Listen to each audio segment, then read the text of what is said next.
Jake Bates. Throwing right side, and it's going to be intercepted. Return past the 15, past the 20, out past the 30. Has space down the sideline. 40, 35, 30. And he is gone. A pick six for Houston. Snap good, hold good, kick up. And it is straight down the middle. Looking to throw, rolls out right. Throws end zone. Touchdown San Antonio. Cody Latimer alone in the end zone. They take a 1-point lead with 3 seconds left. 52-yarder, left hash for the win. Snap good, hold good, kick up, and it's drilled. Miami escapes week 1 with the win. Jason Sanders is looking to throw. Pass right side, wide open. Touchdown Drake London. Touchdown Drake London. Atlanta has tied this game and are an extra point away from taking the lead. Needing the 12-yard line. Handoff, Robinson left side. And going to be stuffed. A loss of 4, maybe 5 on the play. And with 50 seconds to go, the Chiefs have the ball. And most likely that does it. Ball on the 17.5-yard line. Looking to throw. Stepping up, throwing for the end zone. And caught. Touchdown Green Bay. Dontavian Wicks. 56 seconds to play. The Packers are within 3. 6:17 to play in overtime. Tua shotgun. Back to his left. 3 receivers to the right. Bunched up. Tua to throw. Has time. Plenty of time. Pass. End zone. Left side. Jonnu Smith. Touchdown Miami. They're gonna win. Let's go, baby. Here, back behind him. 3 receiving options to the left. Gonna send Smith in motion. Toss left side for Saquon Barkley. Good blocking and room to run. Pass midfield. Spinning his way. Pass to 35 to 30. 25, 20, 15, 10, 5, and the Eagles respond instantly. Saquon Barkley. Oh my. Making his presence felt. 1 play, 60 yards. 3rd and 9 from the 35. Mahomes looking to throw. Quick pass left side. Caught by Piron. Has room to run. First down and more. Down to about the 17. And he stays in bounds. That will do it. The Kansas City Chiefs have escaped the Bills and have punched their ticket. Hello and welcome. We had 2 fantastic games on Thursday night and Friday night to begin the NFL season. But now it's time for the Miami Dolphins to begin theirs. I am so not ready for how this game is going to go. This game can go a multitude of different ways. And I am not ready for 90% of them.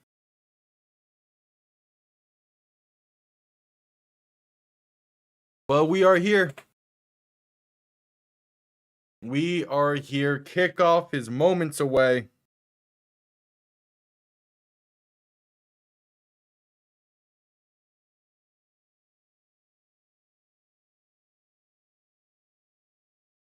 We are here.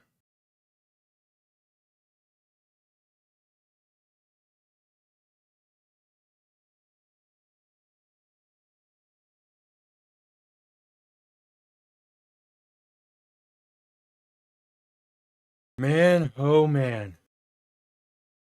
This is going to be something.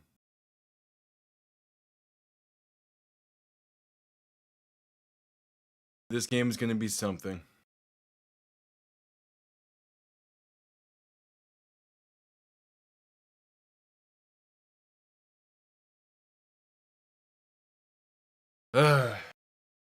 It feels good to have a full Sunday slate again, but man, I'm not ready for this Dolphins season.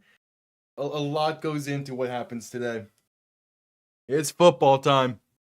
So the main game is Dolphins Colts. I have it over here to my left. I do have a quad box with a few other games on an iPad just off to the side here to my right to keep up with a few other games. Those are mainly those are Jets, Steelers, Patriots, Raiders, Bengals, Browns, and Giants, Commanders. Just so that way I'm keeping like properly up to it. I'm not someone who likes watching Red Zone. I do understand why people do, but that's just not me. I prefer the quad box. But we'll see. We will see.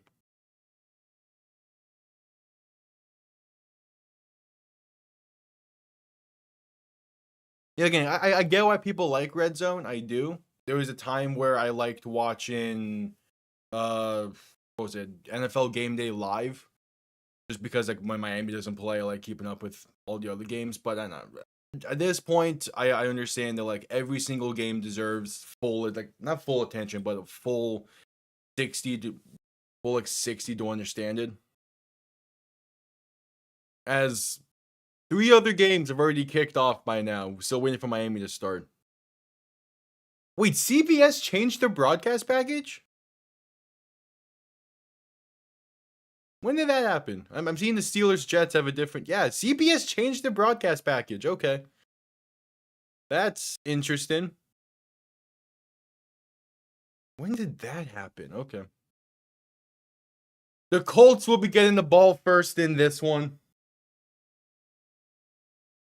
So Daniel Jones and this Colts offense are taking the field first, which means we'll see this supposedly high-powered front seven of Miami. A ton of weapons a part of it. The question is just, can they stay healthy? Bradley Chubb and Jalen Phillips have not been healthy the past few seasons. The hope is that they can stay healthy this year and really anchor that front seven, which is going to be the main focal point of this defense. As kickoff is underway, we'll begin from the 5-yard line, trying to find some room up the middle and has some space past the 30, down at the 32, and we'll start from there. I actually am a fan of the CBS broadcast. Yeah. Again, this is one of those seasons where I feel like we're either going to be a playoff team and potentially win a first playoff game, or we're going to have a top 10 pick.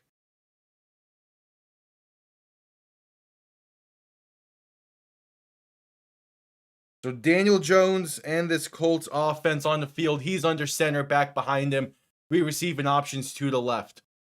First play of the game is a play action looking to throw, roll on the left. Pass in the flats, wide open for Tyler Warren. That's a first down, gain of 12 to begin this game. Don't love seeing that. All right, well, yeah, just first play. But I wouldn't be shocked if Tyler Warren is a massive factor for this Colts offense today. I also wouldn't be shocked if they lean heavy into play action, trying to get this front seven off kilter. Jones in shotgun back to his left to receive an options to each side. Going to play action once again. Pass right side is well overthrown of the receiver screen, looking for Michael Pittman. So 2nd and 10 coming up.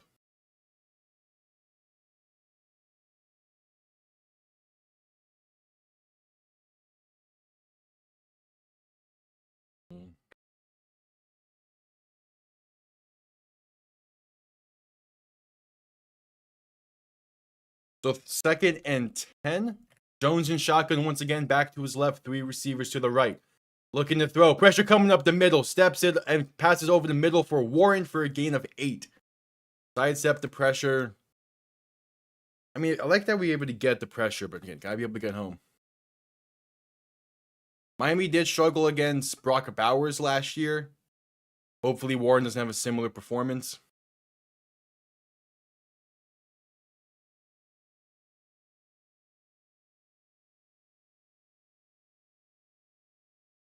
So 3rd and 2. First third down of the day for this Miami defense.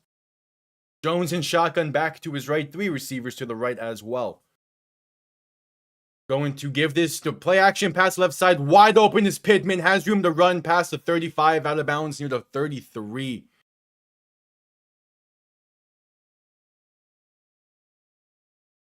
All right.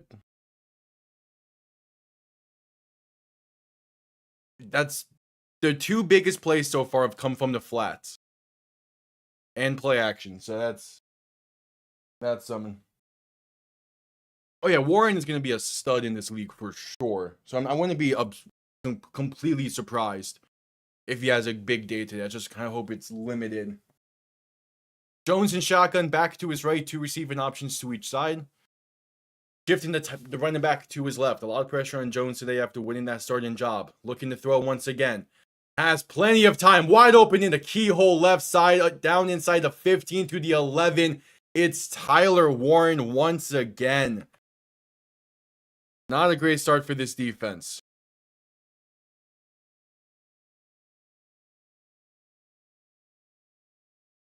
Yeah, slot fade for Warren. Gets open inside the 15.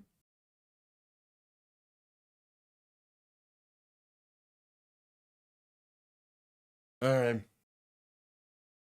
Again, this defense can rely a lot on if that front seven can get pressure. And the Colts have only passed today, and they have yet to get pressure. Jones handoff left side for Jonathan Taylor. Going to try and find some room. Gets brought down at the 9, only a gain of 2. The run defense last year was a little bit of a bright spot for the defense as well. So if they can keep that up, should be fine. As Geno Smith and the Raiders have already scored against the Pats, that's a great sign for next week. Got Trey Tucker wide open there.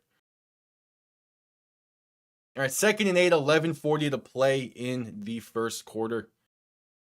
Colts having a solid opening drive so far. Jones and shotgun back to his left, 3 receivers to the right. 2nd and 8 from the 9-yard line. Jones to throw once again. Pass, end zone left side. Incomplete. No penalty markers down. Looking for Alec Pierce. But 3rd and 8 coming up. Good coverage there from Storm Duck, the 2nd-year undrafted player out of Louisville. Bend, don't break. That's the key thing. Bend, don't break.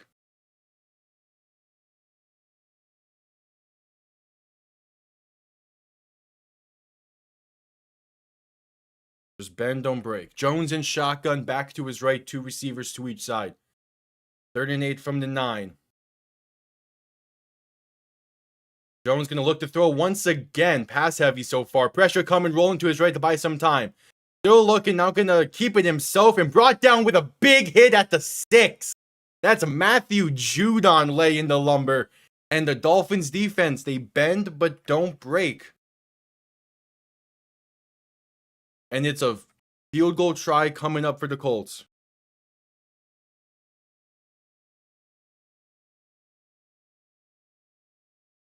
All right. That's not the greatest opening drive, but I love that hit from Judon. 24-yard kick for Spencer Schrader to give the Colts the early lead in this one. It is up, and it is right down the middle. So opening drive for the defense, not great, not the end of the world, terrible. Would have liked to see a little bit more pressure. That was a very pass-happy drive by the Colts. And if that's going to be the case, I better see like 5 sacks from this defense today.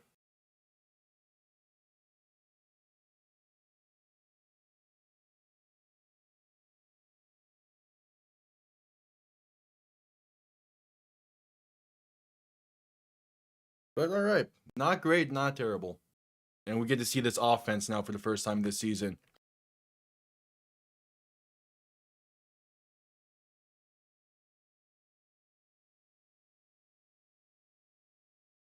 Yeah, so the Falcons had a big touchdown since he's inside the red zone. The Raiders are up by 7. And then how is the Jets-Steelers game going? Jets up by 3 there.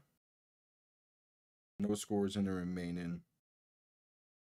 Burrow, can we get a touchdown pass to Higgins, please? And only Higgins today.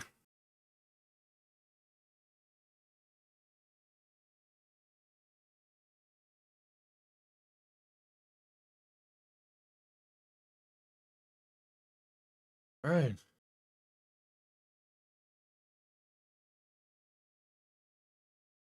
Yeah, this new CBS scoreboard, it works for some teams. It doesn't work for others. It all just depends on like the colors it decided to go with. Like for the Raiders, that's like the black text on silver doesn't work how I thought it was going to for this scoreboard. But like it works good for the Patriots, works good for the Colts and Miami, so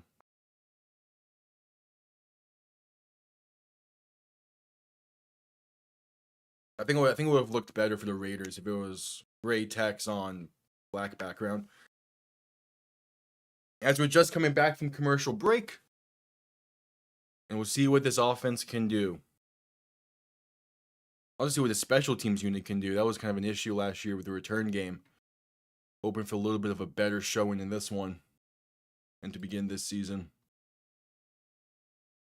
God damn it, Chase Brown got the touchdown for Cincy. I'm going against him in fantasy.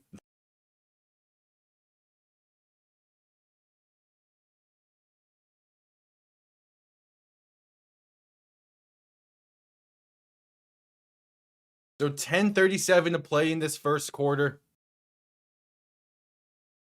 And we'll see this Miami offense for the first time.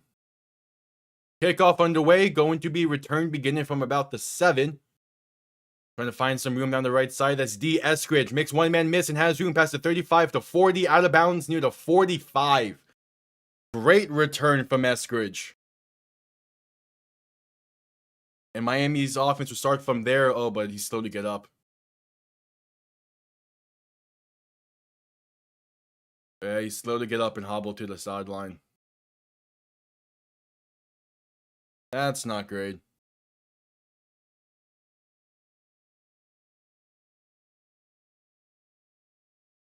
I'm not sure what that could be. Okay. Tua under center, back and fullback behind him. First play for this offense. Ball on the 45. Going to hand this off left side, and there's some room past midfield down to the 46. Gain of 9 for... Was that... No, it wasn't Hill in the backfield. Well, no, I think that was Devon Achane on the carry.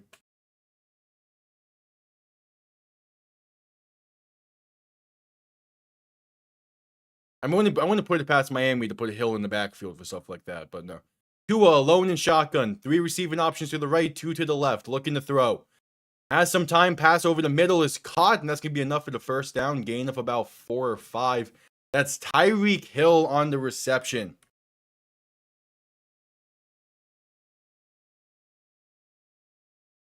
All right.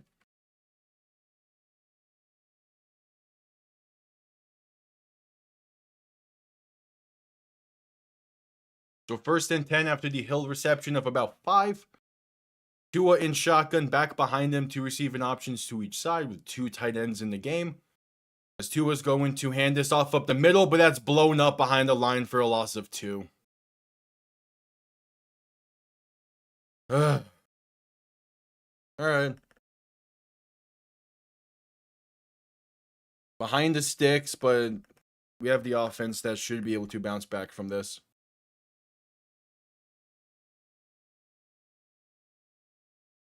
So now 2nd and 12, 9 minutes to play in this first. I mean, it's a good test already. You got to figure out how to bounce back from this, as James Daniels is slow to get up. Signed him. He was with the Steelers last year. Supposed to be our mainstay at right guard. And he's already slow to get up. He was dealing stuff during training camp and practice, but that's... Come on. All right, heading to a commercial break as well.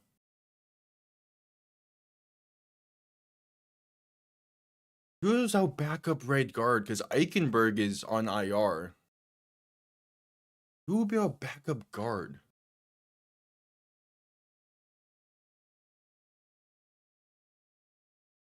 That's just not how you wanted this to start.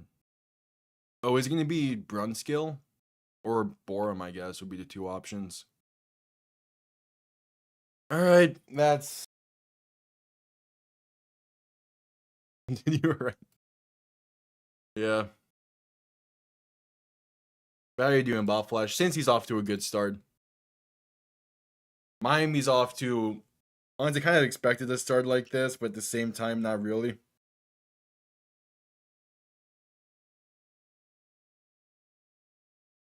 We'll see.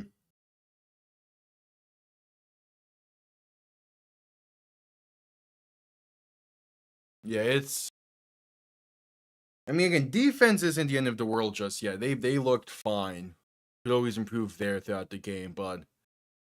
I mean, second string return man going down to begin this game, and then starting right guard going down. That's rough.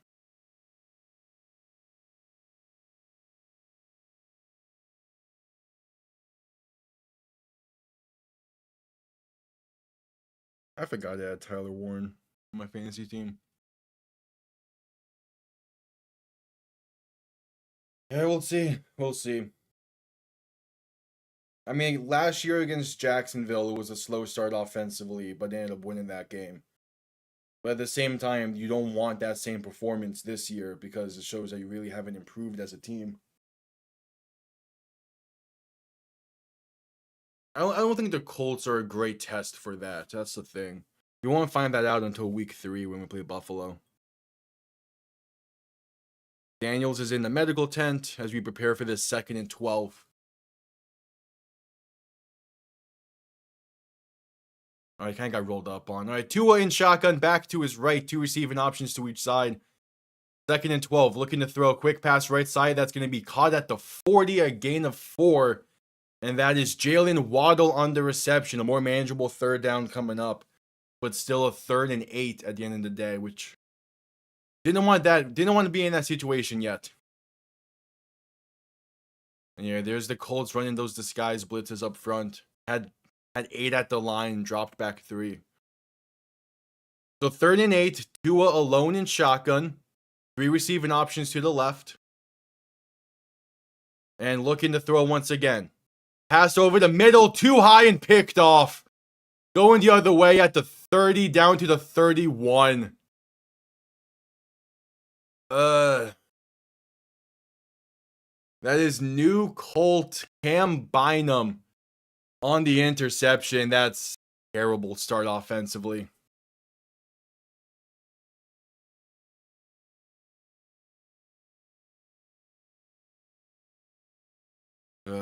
Oh, penalty marker down. Can it be excessive celebration?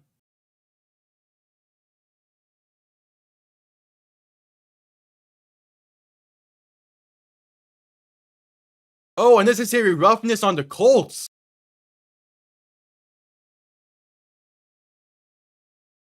But it was after the play, so it's still their ball.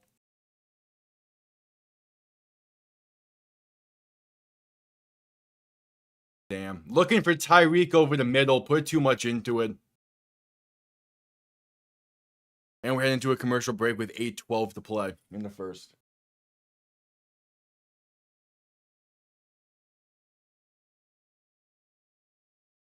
I'm sure, yeah. I mean, Cleveland this year is not going to be a difficult team, so I'm sure y'all are going to be chilling in this one. But now we need the defense to come up with something. They're going to start with the ball near the, what's that going to be, the 16-yard line, so they're backed up. It's still early, but that's not how you wanted this game to start.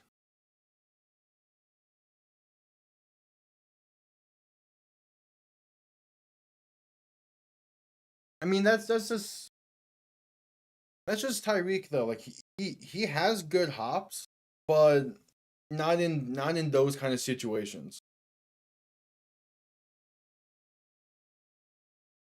And also at the same time, like he is 5'10".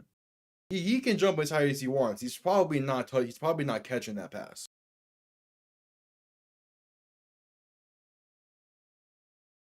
Yeah, that's fair about the divisional opponents. I mean, we have to deal with that next week against the Patriots.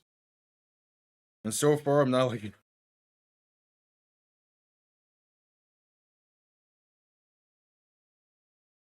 We'll see. Again, the energy is not great right now, but the defense just needs to make one play, and it's like that never happened. And also, like, Tua after throwing an interception in the past is like elite on the following drive, so we'll see. James Daniels has a pec injury, questionable to return. Fantastic. That is just our luck right there. Jeez.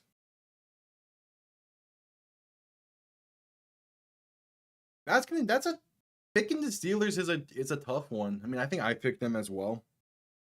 But still, like that's an interesting choice.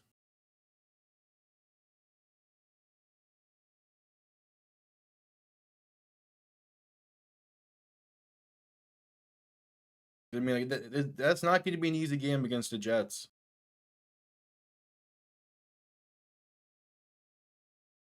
Yeah, just coming back from commercial break, showcasing past Colts quarterbacks and that Peyton Manning statue that's out front of Lucas Oil. Ball on their own 16. Jones under center, back behind him, 3 receiving options to the right. First play of the drive is a play action, looking to throw. Pressure coming, rolling to his right to buy some time. Gonna have room and going to get past the 20 and out of bounds at the 21. Mika Fitzpatrick there to force him out of bounds. They're re-showing his interception now. I mean, yeah, just too high. It's there. Like that's 100% the correct read. He just put it too high. He puts that on his chest. That might be 6. That's just a tough miss. And one that you not really are expecting from Tua. 2nd and 4, Jones in shotgun, back to his left, 2 receivers to each side. Going to hand this off up the middle, and that's going to go nowhere. Stuffed at the line, that is Tyrell Dodson on the tackle and sets up a 3rd down.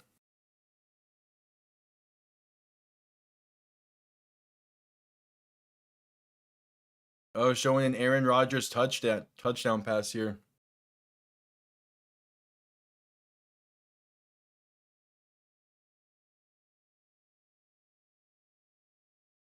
So Jones in shotgun, back to his right, 2 receivers to each side, 3rd and 3 from the 22. This is where you would like to see some pressure. Jones to throw. Has time in the pocket. Pass right side in the flat to Taylor is caught. Makes one man miss and gets pushed forward for the first. Gain of 5, maybe 6. We're not getting pressure.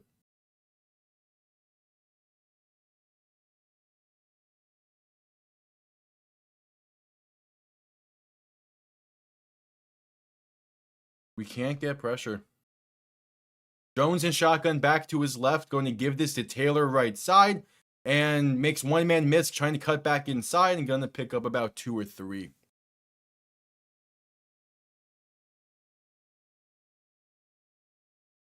Yeah, I think A-Rod will get his revenge as well. Again, I picked the Steelers to win, but that game's going to be closer. Closer than people think. And yeah, I do trust Steelers D a bit more. I mean, especially with Cam Hayward just getting that restructure. 2nd and 7, Jones in shotgun, alone in shotgun. 4 receivers to the left. And we'll look to throw once again. Pass left side, that's caught and going to be enough for the first, gain of 7. All right, give there to Josh Downs, and we're only sending 3, and we're dropping back a D lineman. That was Kenneth Grant who got dropped back into coverage there, trying to cause some confusion with the offense, but I don't know, they're marking him short. 3rd and 1. All right.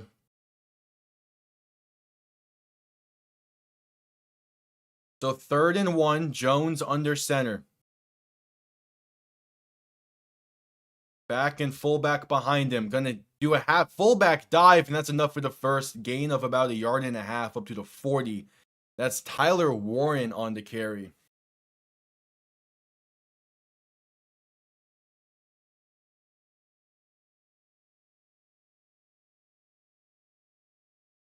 All right. It's bend don't break defense. We need to be able to get pressure though at some point. They're going to be a little bit of a more pass focused team, it seems, today. Jones in shotgun, back to his right, 2 receiving options to each side. 1st and 10 from the 40. Give to Taylor up the middle, has room. That's a 1st down past midfield and down to the plus 46. Finally, Taylor's able to find some space there, but man, this defense is not able to do much up front.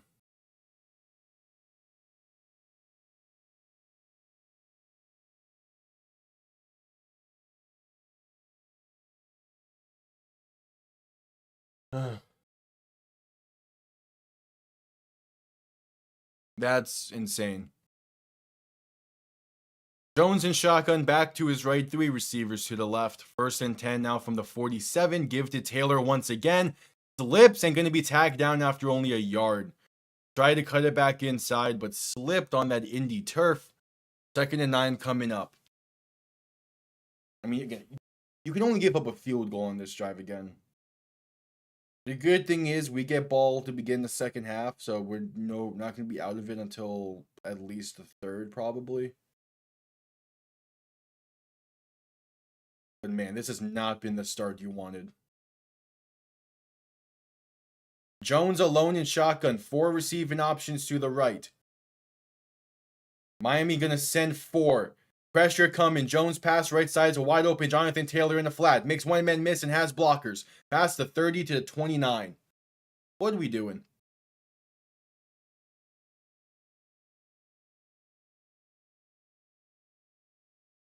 How are we leaving Jonathan Taylor all alone?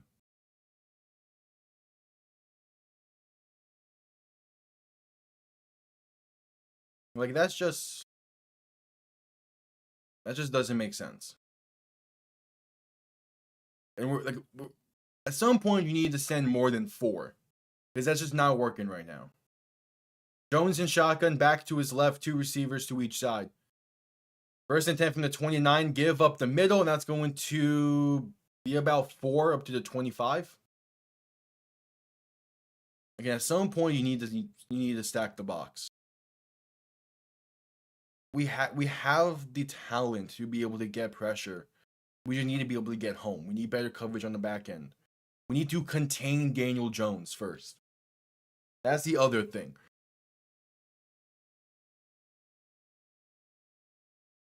Jones in shotgun, back to his right, 2 receiving options to each side. Ball on the 24.5. Give to Taylor up the middle once again, and that's going to be down at the 20, a gain of 4. So a 3rd and 1 coming up, hoping for that bend don't break once again. There's a minute and a half to play in this first quarter. This is not how you wanted this to start.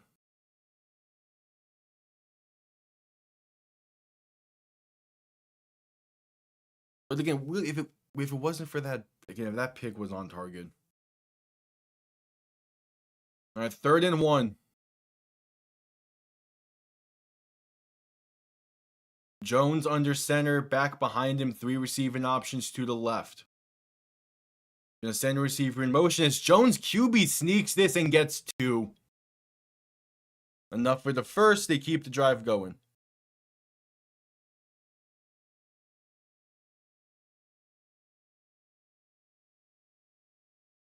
One more play is needed before the end of the quarter. There's 40 seconds left in this quarter. I mean, Miami had the ball for like 4 plays in this quarter. The Colts have been running the clock out. Jones in shotgun, back to his right, 3 receivers to the right as well. Receiver sent in motion. That's Josh Downs. He's going to look to throw. Pressure coming, and Jones is stacked. Back at the 28 with a penalty marker down. Jalen Phillips, first to get home. Please be on the Colts. Yep, it's holding. That will be declined. Hopefully, right?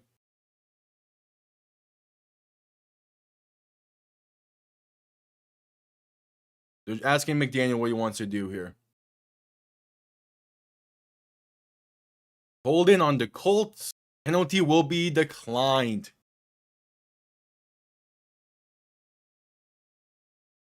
That's exactly what this defense needed.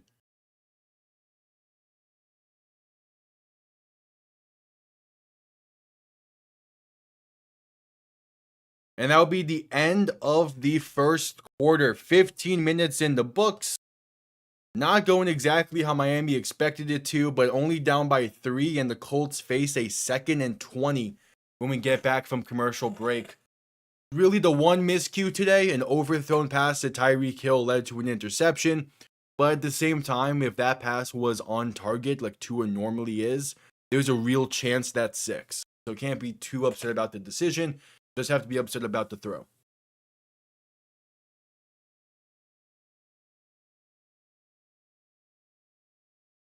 Again, that is the end of the first quarter. Real quick and say, if you are new, subscribe. It'd be greatly appreciated. This is not the only game we'll be live with today.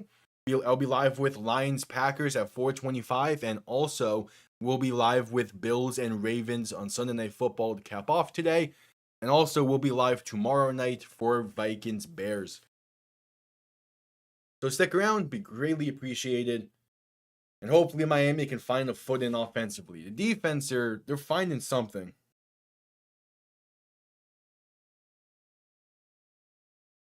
The defense is able to find some kind of foot in there. That's a massive sack by Jalen Phillips. I mean, that's something that can energize the entire defense and really get them clicking again. So now it just come down to the offense to have that same, like, all it takes is one play to get into a groove, and you have to ride it as long as you can. So that commercial break, 2nd and 20 coming up when we get back.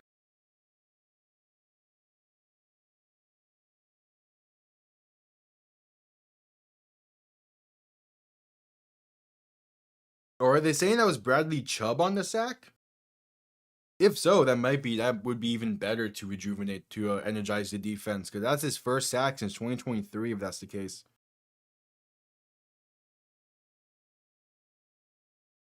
Yeah, they're saying that's Bradley Chubb on the sack. Even better.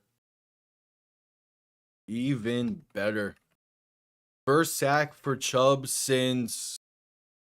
Wouldn't it be the Baltimore game in 23? It would be the Dallas game, if anything.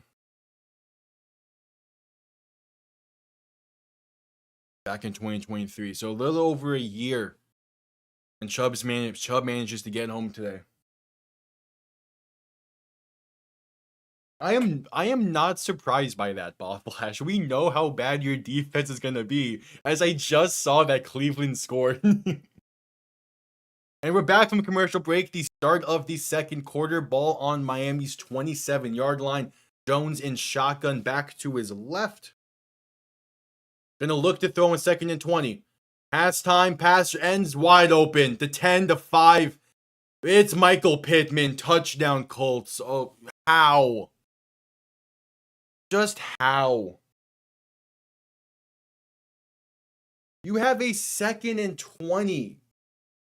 And you give up that easily? You give up a play that easily. I mean, see what the offense can do. It's Storm Duck in coverage. He lost him behind him. There's no way that was supposed to be zone. That's just Storm Duck misplaying that. That was either man or match coverage, as the extra point is up and good. There's no way that coverage was zone. That's a misplay by Duck.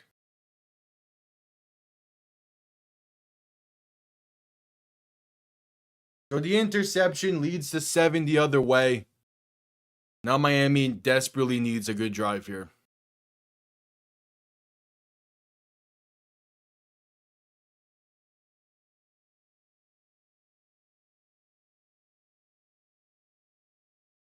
It wasn't really a slot fade. It was more of a slot wheel.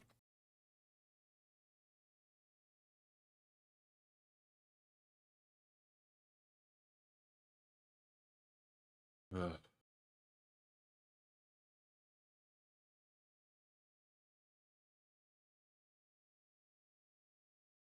This secondary is going to give me a headache all season. I already know that.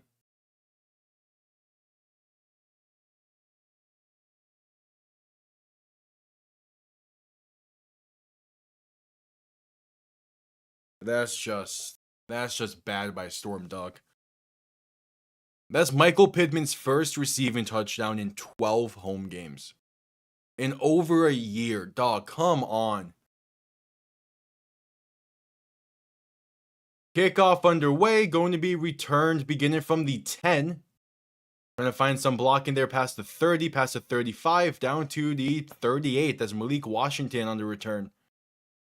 All right, again, another good return from this secondary, or from this special teams unit. Time for the offense to do something.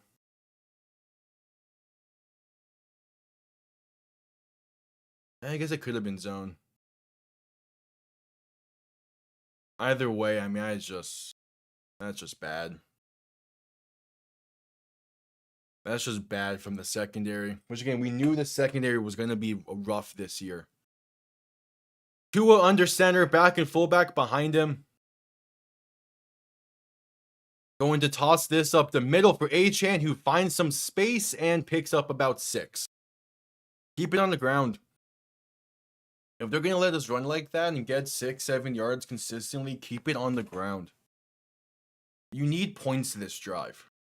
It doesn't matter what points. You just need points.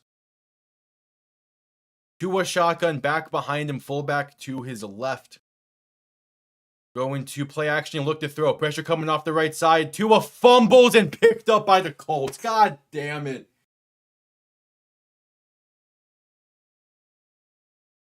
Terrible start. Like, actually the worst start possible.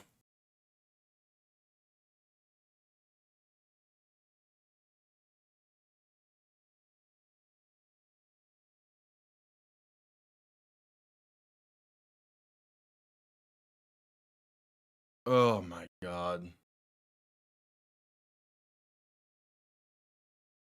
I just don't even know what to say right now.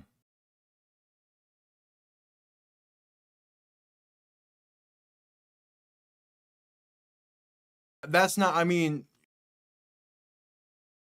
it's hard to say that's on, I mean, yeah, he's the one who fumbled, but I mean, it's a free rusher off the blind side. He stepped up like he's supposed to there. How does no one chip there? And then you have to hang on to the ball. This has been I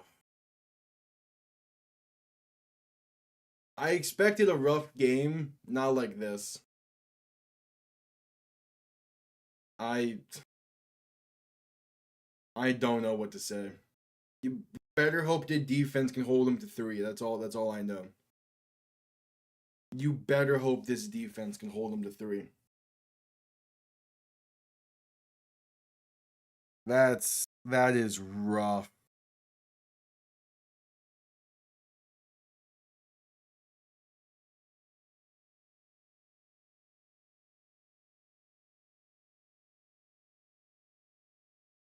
Just rough.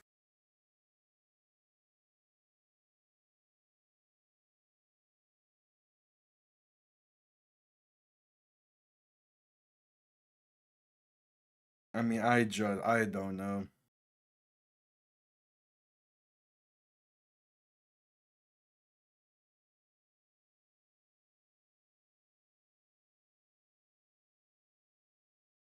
Oh, that's 2 bad turnovers back to back. Run the ball. First play of the last drive was a 7-yard give to Achane. And then we passed 3 straight times and turned the ball over. This drive, a 6-yard run begins the drive. Then you instantly try and pass it and you fumble. Just run the ball. Just run the ball. That's been the issue with McDaniel since he got here. He doesn't like committing to the run. The second he commits to the run, this offense will find a groove.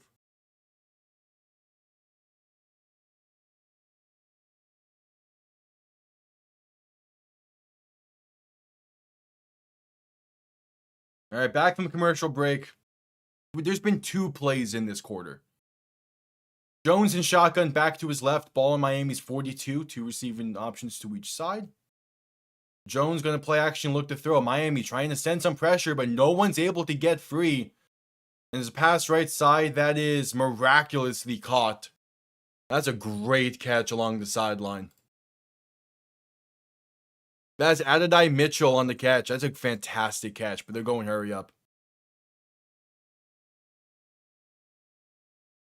Jones in shotgun back to his left. 2 receiving options to each side. Ball now on the 24.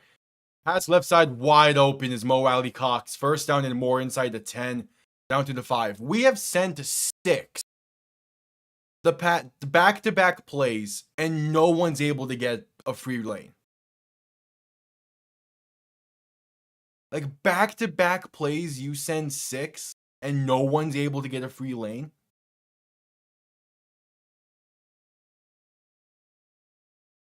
First and goal from the 4. Jones in shotgun, give up the middle to Taylor, and he gets down to the 2, maybe the 1.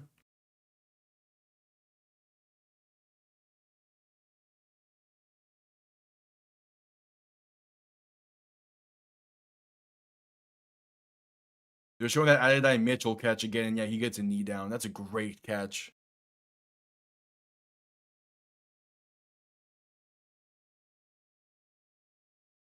This might be the longest season I've sat through as a Dolphins fan. And we just started. Jones under center, 2nd and goal from the 2. Give right side to Taylor. Has room, but stuffed at the 1. That's a touchdown save and tackle there. But it's going to be 3rd and goal from the inch mark. A great tackle by rookie Dante Trader to force 3rd down, but I mean, you know they're going to go for it after this unless you really push them back.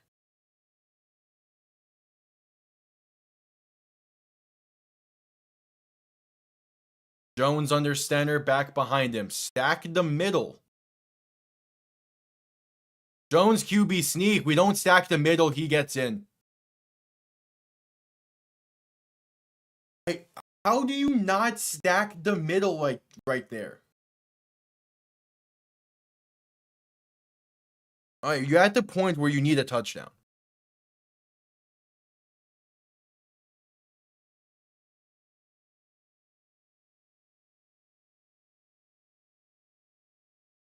How do you not stack the middle?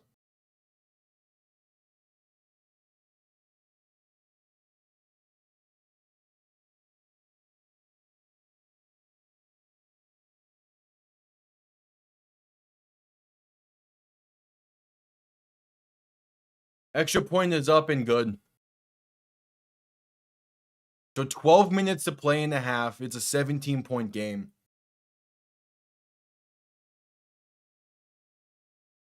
I can't even blame the defense. They've been on the field for like 20 minutes already. I can't even blame the defense fully. Because the offense just hasn't been able to do anything. The offense has had less than 10 plays. And we're 18 minutes into the game. I can't even blame the defense. No, the pass isn't working. That's the thing. We have ran the ball twice for 13 yards. Keep it on the ground and just have a successful drive at this point. Colts opening drive resulted in a field goal. Miami then had a drive that ended in an overthrown pass by Tua that was picked off. That led to the Colts' first touchdown.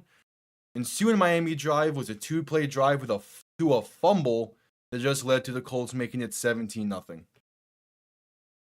Miami has had 3 minutes of time of possession in this game, and we're 3 minutes into the second quarter. That's unacceptable. I don't care how bad you think a team is, that is unacceptable for any team.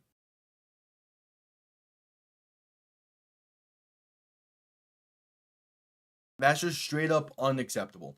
We have had like 7 offensive plays. Yeah, we have had 7 plays on offense. Unacceptable. That's just straight up unacceptable.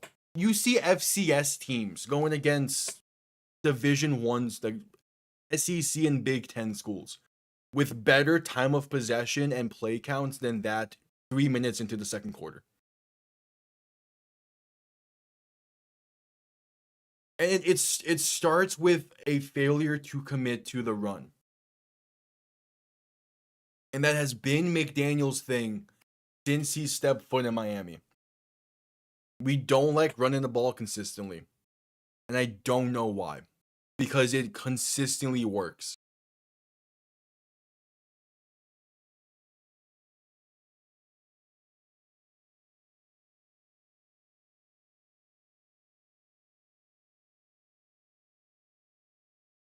It doesn't make sense. It's the same thing you would say to people when College Football 26 came out that were complaining about the passing game in that. Like, no, just run the ball then. Because that works. Return begins from the 10, gets up to the 24, 23. Because you're not, the craziest thing I could be saying right now, which I'm going to say, is we're not completely out of it yet. There's still 12 minutes left in the quarter, and we get ball to begin the second half. We could make this a one possession game by halftime. We very much could, but it starts by a commitment to the run. Tua in shotgun, back to his left, 3 receiving options to the left. Tyreek sent in motion left to right. Tua the throw. Pressure coming, pass over the middle is bobbled and incomplete, luckily not picked off. Looking for Alec Ingold, who was lined up at tight end because we don't have a tight end on the roster that's able to play right now.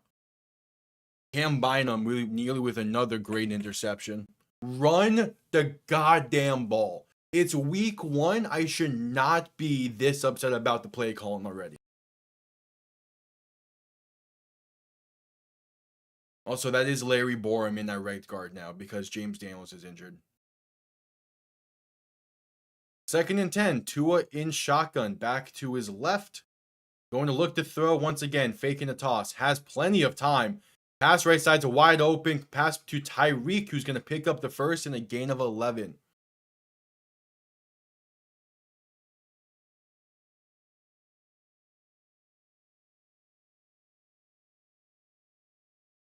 All right. That's Miami's second first down of the game. And there's 11:25 to play in the first half. I am so close to putting on my Florida Panthers jersey for the rest of this. Tua under center, back behind him, 2 receiving options to each side. Gonna send a tight end in motion as they hand this off left side to Achane. And that one gets blown up for no gain. Okay, so just because that play didn't work does not mean you have to abandon the run, McDaniel. I hope you realize that.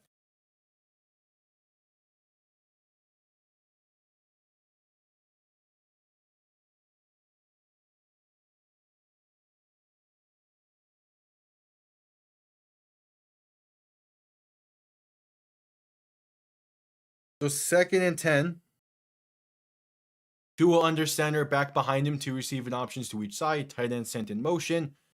As they're going to give it to Achane right side this time, and a yard maybe.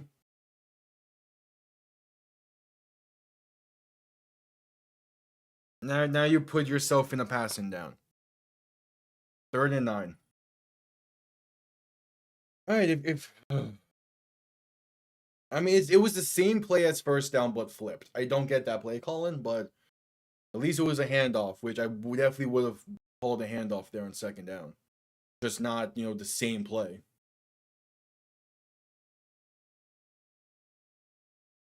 Under 10 minutes to play in the half. Tua shotgun, back to his right, 3 receivers to the left, looking to throw. Colts send 4. Over the middle is caught for the first down to midfield. A great catch by Tanner Connor to keep the drive alive. Miami's first 3rd down conversion of the day.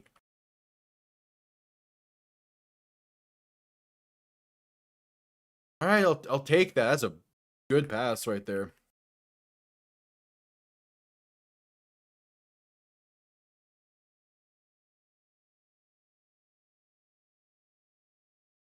So 1st and 10. 9-10 to play in this first half. Tua in shotgun, the back to each side. Gonna send Ingold in motion out wide to the left as Tua looks to throw. Free lane, he's sacked. Back at the 42. It's the same blitz that forced the fumble. Austin Jackson gets beat terribly there. It's the same corner blitz that forced the fumble. Dude, that Tua needs to be hot. Tua needs to be hot.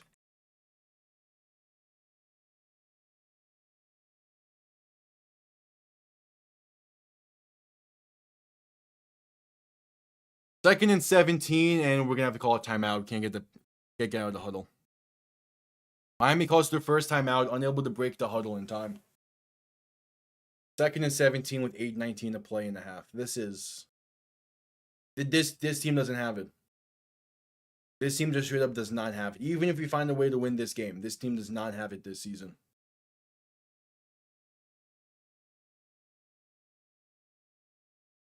This has been the AFC is going to be the most open it has been in a long time, and this team's going to blow the opportunity in week 1.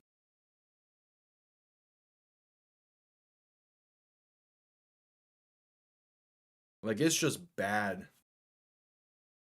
You have to be hot there.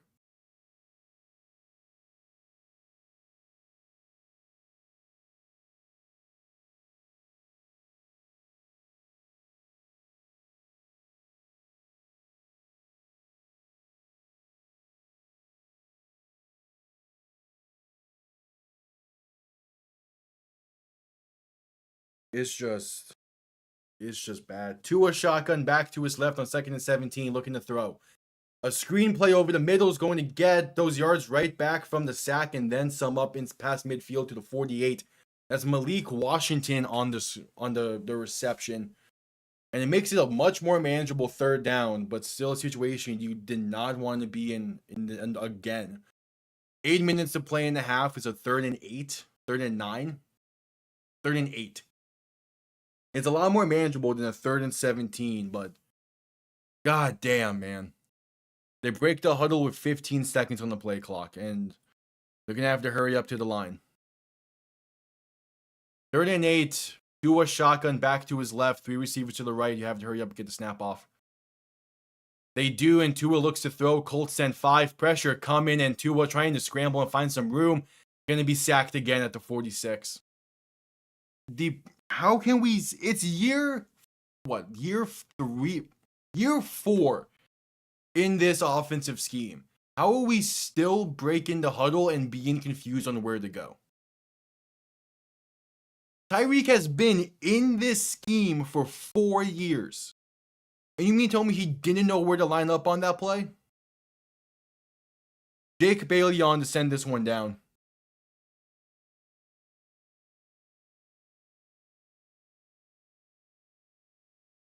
Punt comes off clean. That's a wasted opportunity of a drive. Going to be fair caught at the 12. You needed points there. You needed points on that drive. Now, unless the defense can stop them again, or can finally stop them and hold them to a punt, you're going to be down by at least 20 entering the half. There's a chance you're down by four possessions. It's technically 3, but 4 possessions entering the half.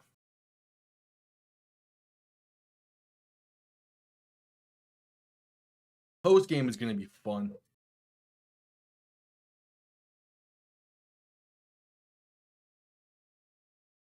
Also, once again, just like my complaints last year in week 1, we're not seeing a lot of jets. We're not seeing any jet sweeps or touch passes or any of that. We're not seeing the RPO. It's a very bare bones offense right now.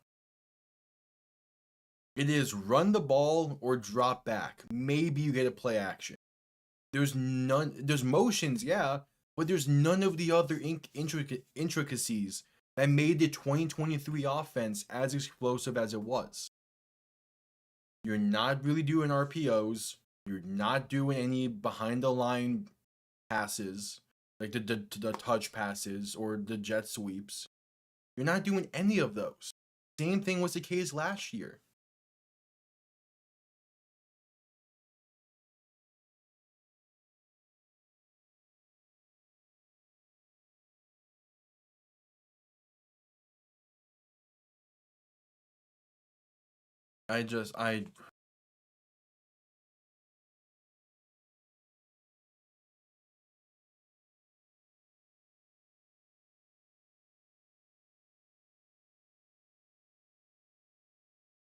I don't get it. Like, there's no, like, at this point, unless they really get their shit together and they actually do something, Like they're actually able to like string together stuff. There's nothing right now that's showing me this is a different team than last year. There's nothing that's showing me this team took a step forward from last year. And if that's the case, you need to make structural changes.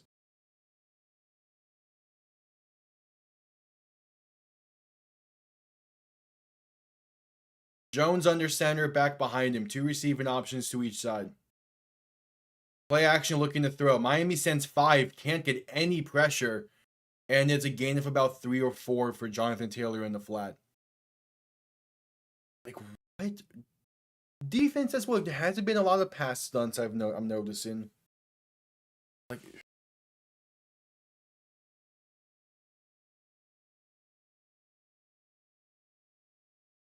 2nd and 5 coming up. Jones in shotgun, back to his left, 3 receivers to the right. Ball on the 17-yard line. Looking to throw once again. Pass left side is going to be caught. And that's enough for a first down, gain of 6 for Tyler Warren. We're sending 5, and we can't get anyone free. And now there's this. Because that's exactly what we needed. More injuries to the secondary. Storm Duck is slow to get up. All right.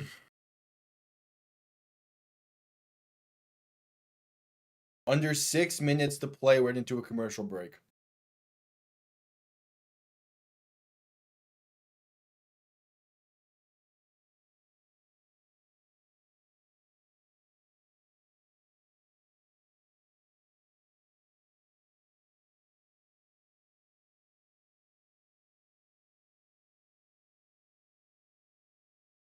This is probably the worst possible first half that could have happened.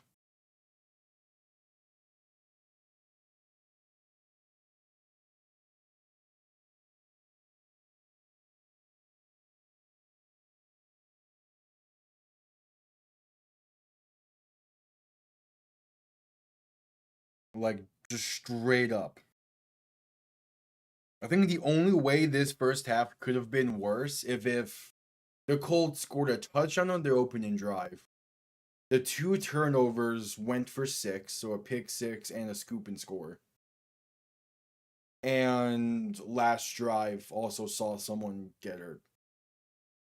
Like it's been like everything has been the exact opposite of what you thought was gonna happen. So far, it's rough. Gonna make post game a hell of a lot easier to do though, because I can just re-upload my fucking Colts post game from last year and it'll be the same thing basically. Oh my god. We gave how many points did we give up last year to the Colts? With a arguably worse looking team.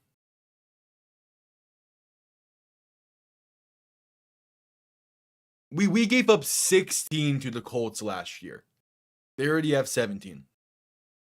With a team last year that was honestly, as I said, arguably worse. It might be better than it is this year at this point. Storm Duck able to get off under his own power. That's great to see. Hope he's all right. He's a great story, but it's been a rough day for everyone on this defense.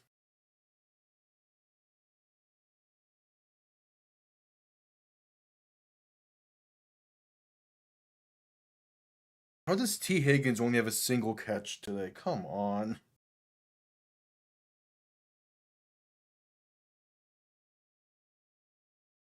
All right, Jones in shotgun, back to his right, 2 receiving options to each side. 1st and 10 from the 23. Quick pass right side is incomplete. Trying to get the screen going. That's blown up though by Jack Jones. And that's a type of play we've been waiting for. Great, yeah, looking for a screen to Tyler Warren, and Jack Jones does a great job of blowing it up.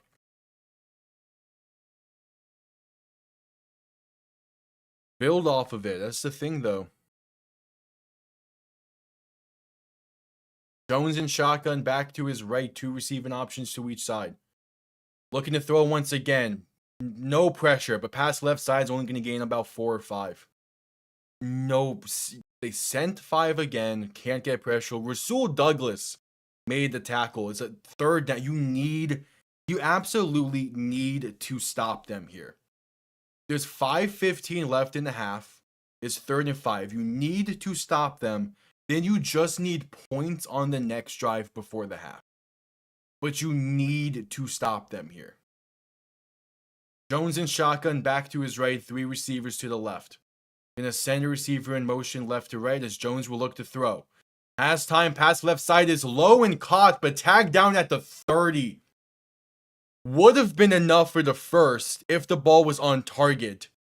Instead, Tyrell Dodson's going to be able to tag him down, and it's the first 3rd down stand of the day for Miami. You get lucky there. You have to take advantage of it.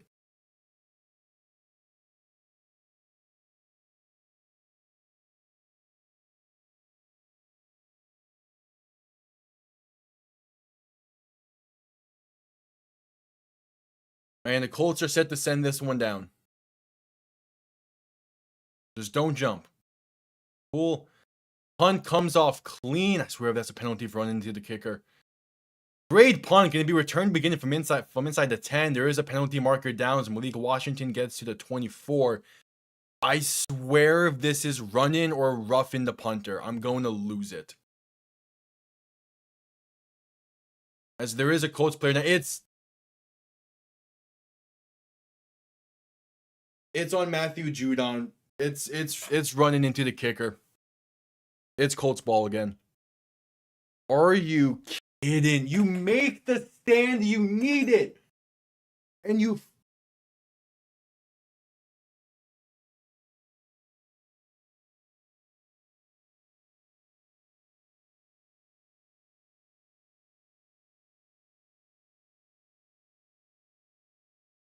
There is a Colt player down.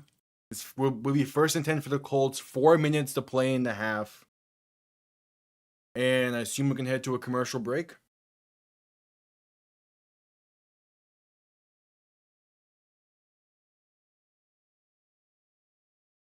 We're heading to a commercial break. You make the stand you needed. And then you run into the kicker. I'll be right back.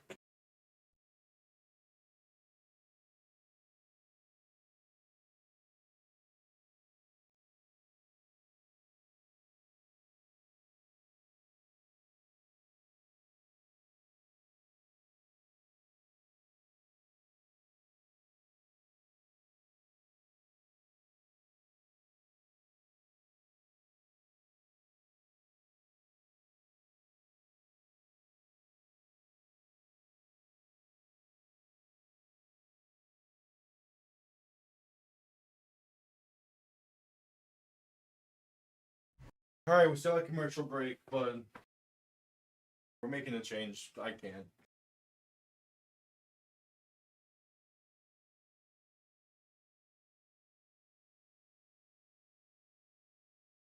I don't even care about fantasy at this point. This game is having so much more of my attention than anything. Because this is a shameful showing by this team.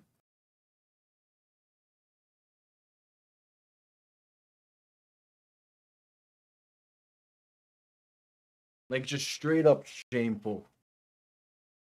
To the point that we're going to be repping the actual only good South Florida sports team at this point.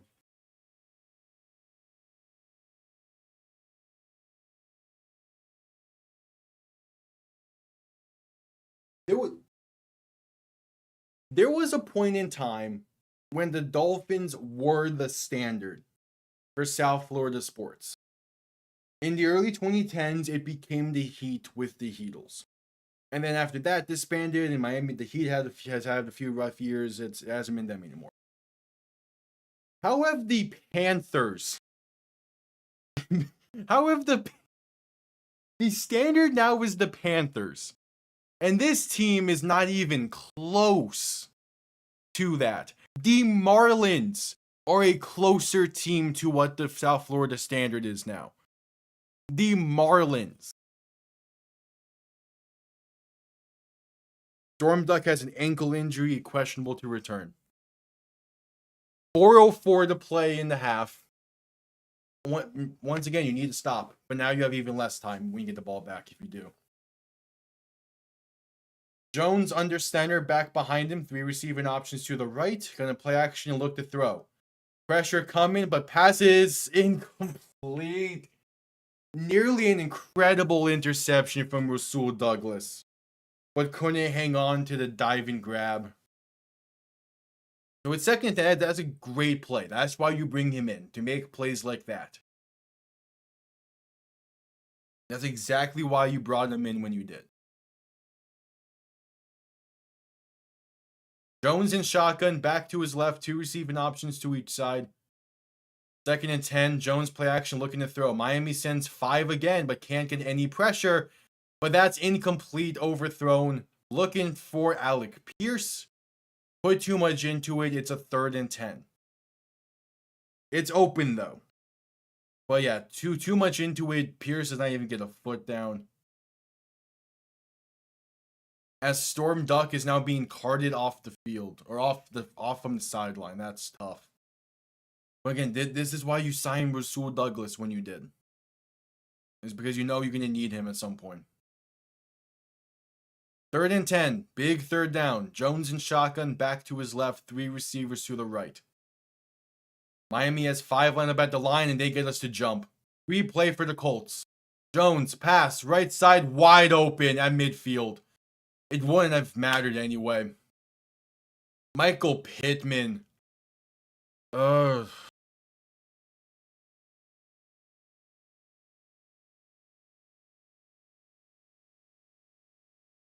Top Robinson went just too early.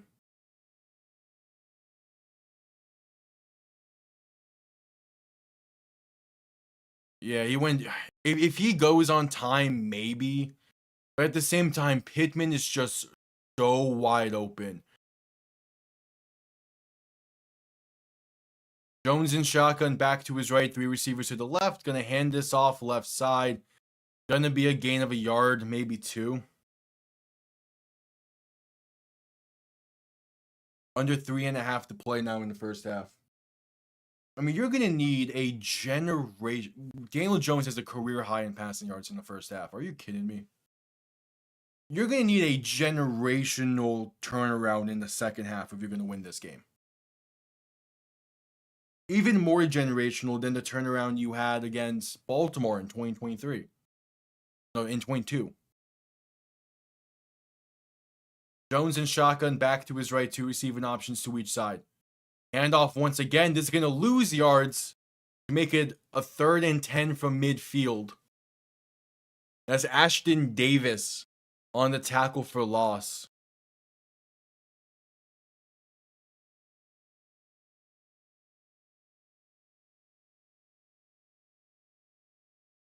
All right. Again, you could still get points before the half, as we call our second timeout. You can, if you get points before the half, you need a touchdown out the half. No matter what, you need a touchdown out of halftime. And ideally, it's to make it a 1-score game. That's the ideal.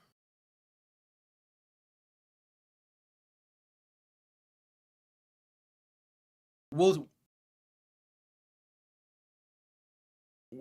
see how the Lions-Packers game goes first before I decide that, Bufflash.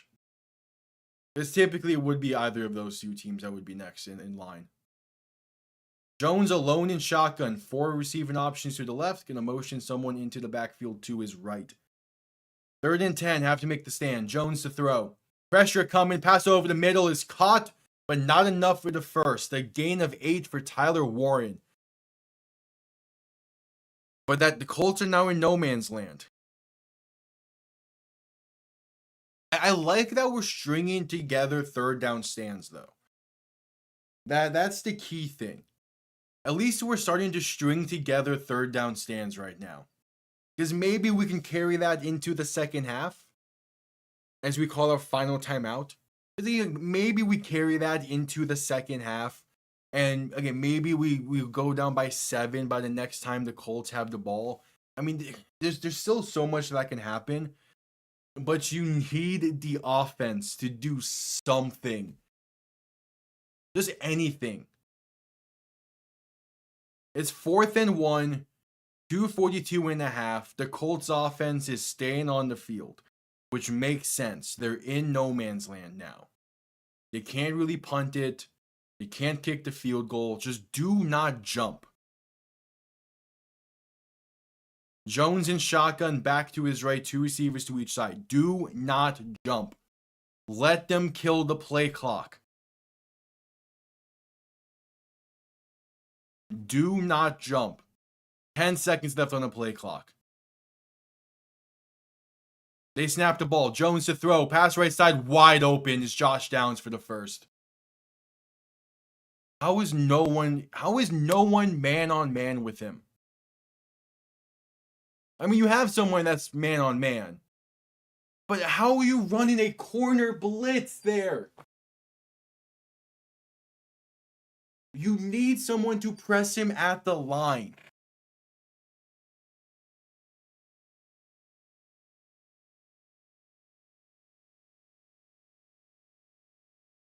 .208 left in the half. They're going to let this clock run to a 2-minute warning. 2, 1. And that's the 2-minute warning. 2 minutes left in the first half. Miami's down by 17. Going to be 20 at least. Unless they force a turnover.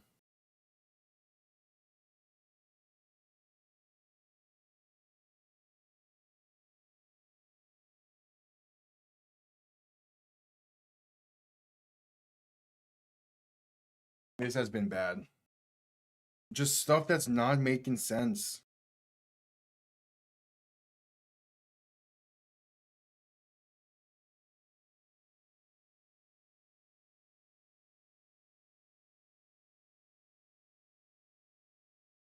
It's just they're doing stuff that's not making sense. And because of it, they're not making the plays they need to. I mean, you could easily say that they lost the game the second that they ran into the punter on that 4th down. If they get the ball there, you have a shot to put it in the end zone. But now you don't. Now, unless you force a turnover, you're not going to get points before the half, which is what you needed. I mean, there is that chance that you shut them out in the second half, but if you're off, you need to score every offensive possession at this point. And you need to hope your defense can actually make a proper stand, which they haven't been able to do today.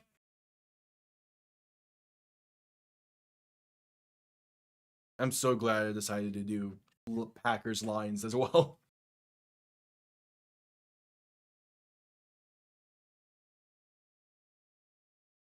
We're at a commercial break for the 2-minute warning.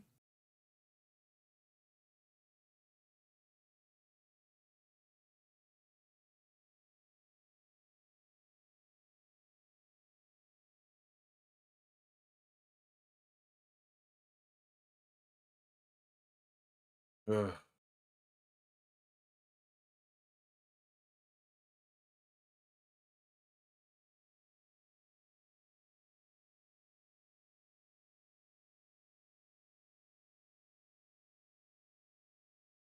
We'll see. We will see, but this has...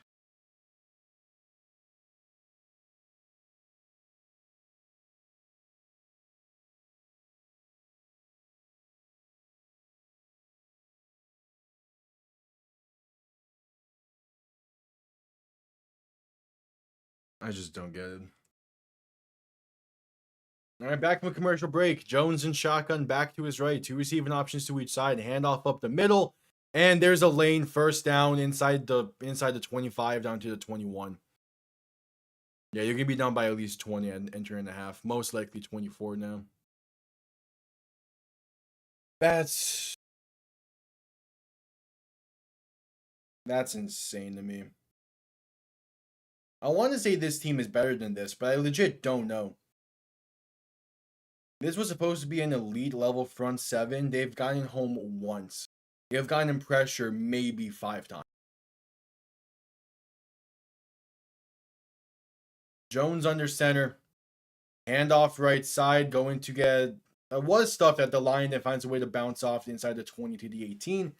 Gain of about 3.5. They're gonna run the clock.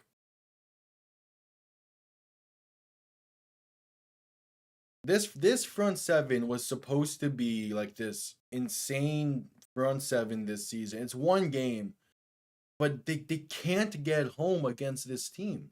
They can't get pressure. They're sending 5 and 6 at times, and just nothing. Jones in shotgun, back to his left, 2 receiving options to each side. Gonna give it once again up the middle, and that's going to be about 6, 5, maybe 6. So a 3rd and short coming up. And Colts are going to call their first timeout.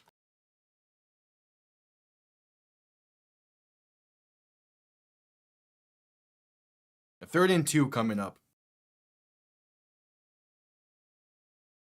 We've had 15 plays of offense this half. Again, I can't fully blame the defense. They've been on the field for 21 minutes. That you're not going to win games like that is just straight up not.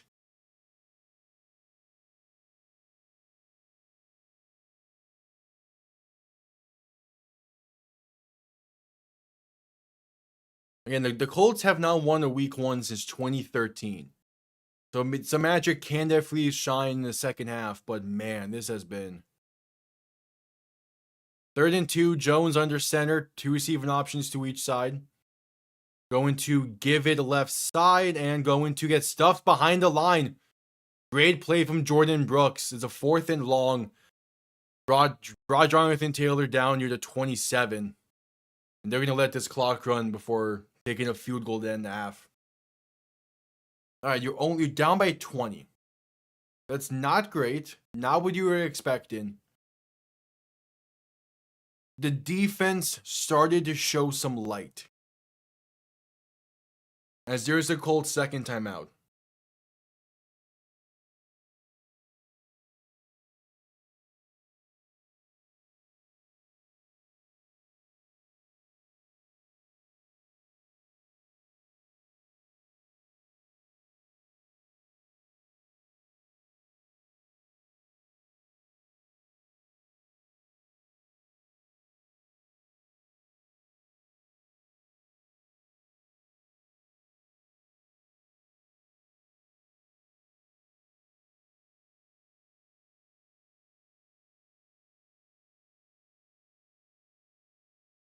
"35-yard kick from the left hash to make it a 20-point game at halftime.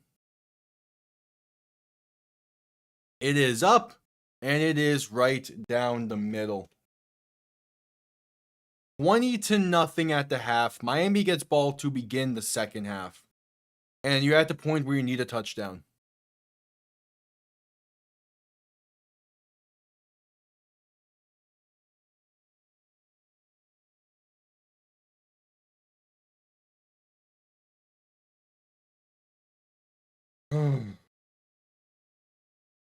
We're at halftime.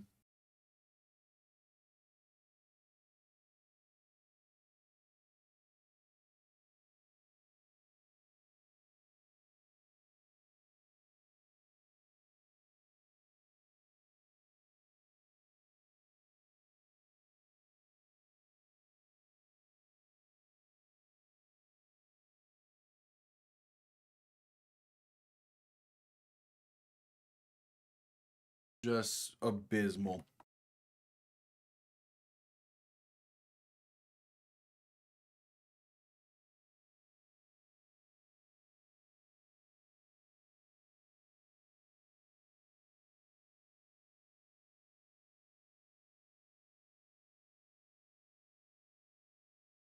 Like, maybe they get lucky and work their way back into this game, but it's not going to matter.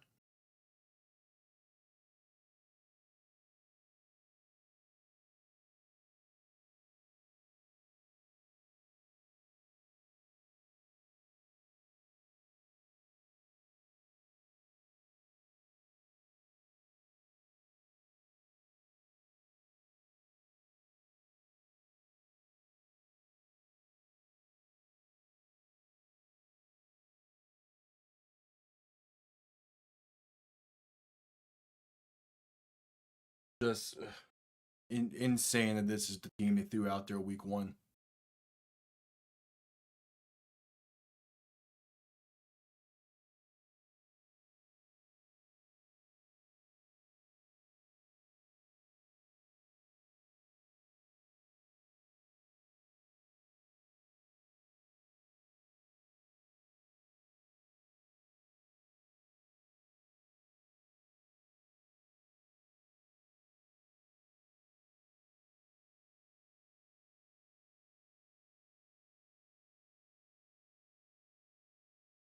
Ugh.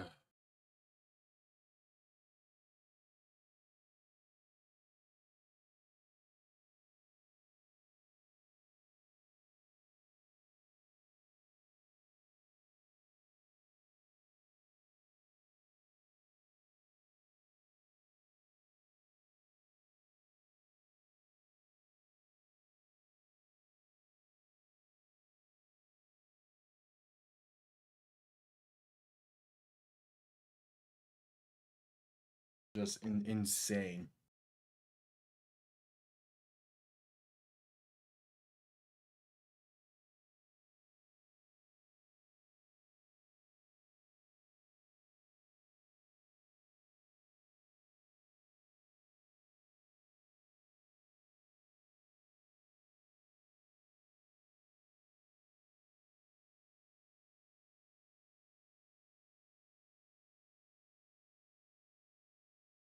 I want to hear this locker room. I want to hear this locker room speech that they're gonna give. If it's this is where I'm going back to the whole what the standard for South Florida sports is. Again, and going back to the standard right now is the Florida Panthers in South Florida, back-to-back Stanley Cup champs, and apparently McDaniel and Greer spoke with Bill Zito during the offseason and spoke with, I believe it was Bennett, might have been Barkov, about what it takes to be a winning team and how it's all about the chemistry, the camaraderie, and all that. At the end of the day, though, Paul Maurice is the coach. He's not afraid to shout his head off when things aren't working, and it energizes the team. If the Panthers ever played a first period like this, you know damn sure Paul Maurice would be heard from a different area code. I better hear reports that someone, that Tua, McDaniel, Hill, someone is in that locker room right now and is going to lose their voice tomorrow because of how loud they're shouted. Because this is just abysmal.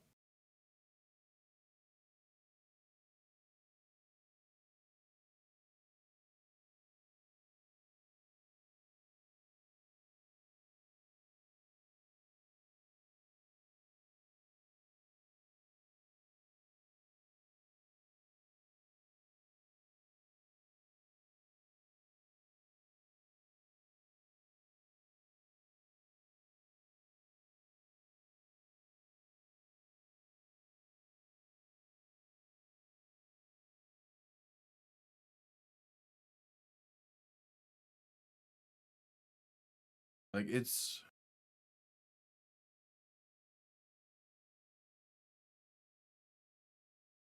all right. There's the typed out first half stuff. I'll go through this again after the game to get something better for the actual post game.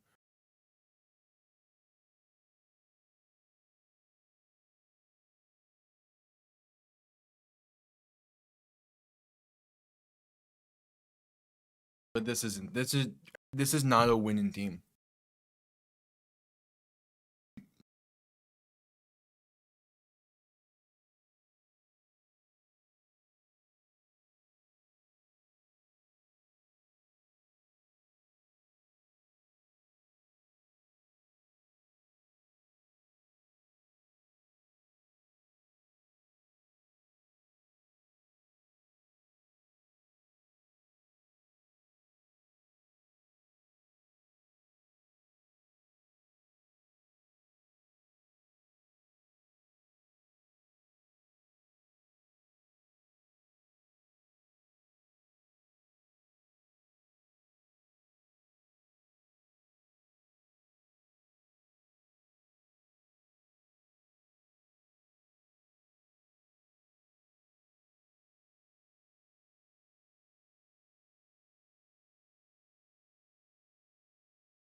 Like unless this offense finds a groove and can actually have a consistent drive going, we don't stand a chance this season.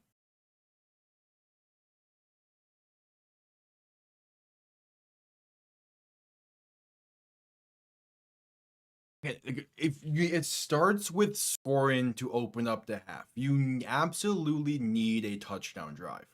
Where we are at the point where it is 4 down territory the second you pass the 45-yard line. Your own 45-yard line. That's where we're at.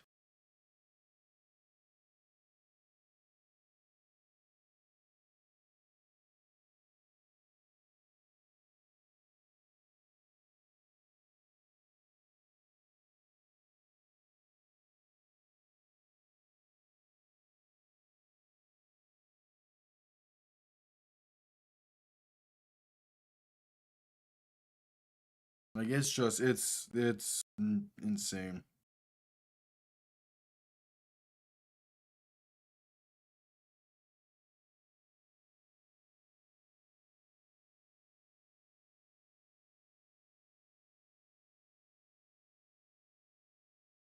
It's insane.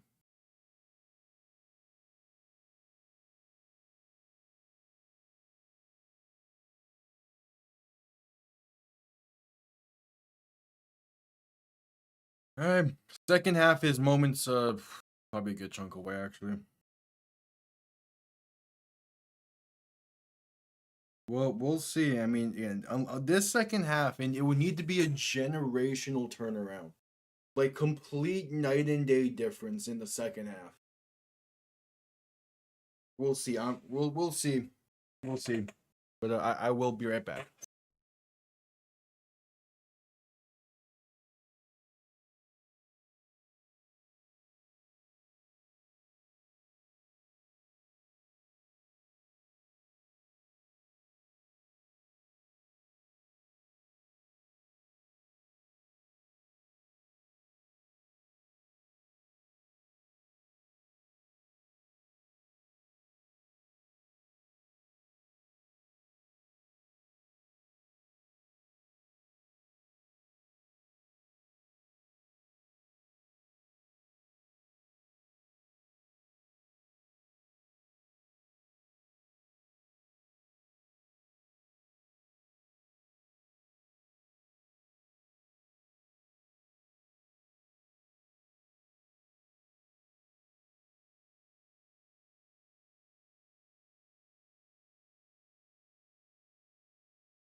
I'm back, and what's going on with this?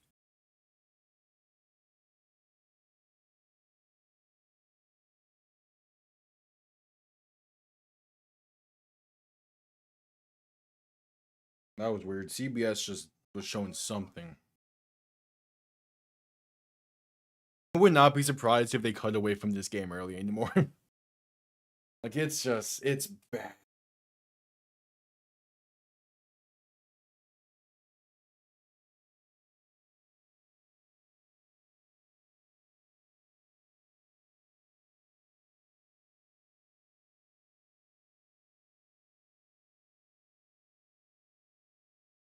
It's just bad.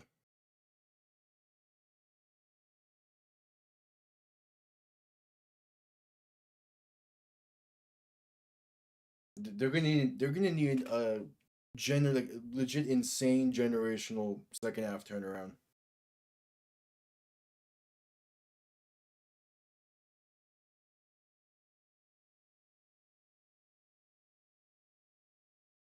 We'll see.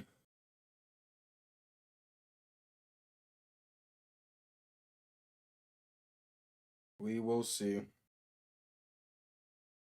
Storm Duck has been downgraded to out. Okay. So it's Rasul Douglas time rest of the way. Which again, I think that'll be fine for this defense. The issue is that James Daniels has been downgraded to out. And that does not help this offense one bit. Like it's gonna be a very tough.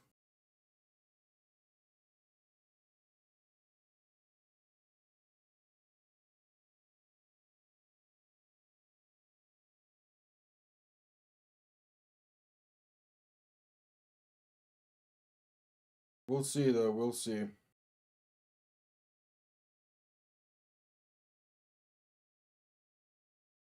Yeah, doing the Peyton Manning tribute right now at halftime.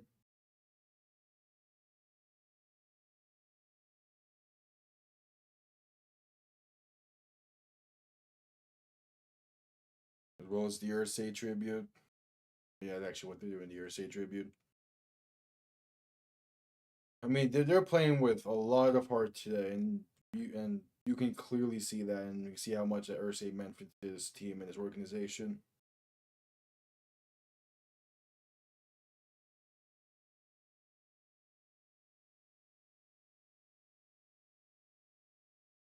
We'll see.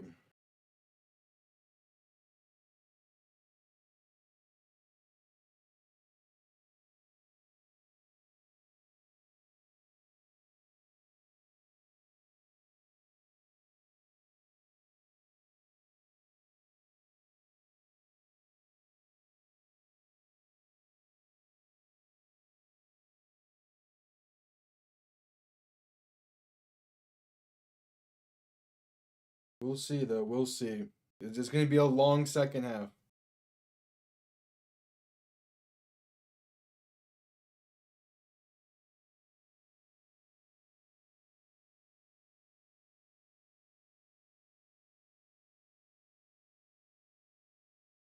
Tua's 5 for 7. Again, he had that one bad pick, but besides that, like uh, it's just been terrible. You have to score to start the half. You have to score. It's a touchdown drive. You need a touchdown drive to start this half. No in betweens. You're down by 20. Only way you get it back into this game is if you score touchdowns and you start stopping them properly. Not field goals. You need to force them to punt. They have yet to punt the ball away today.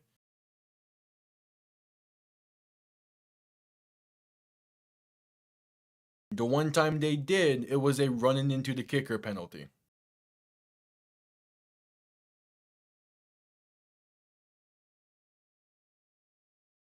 So we will see.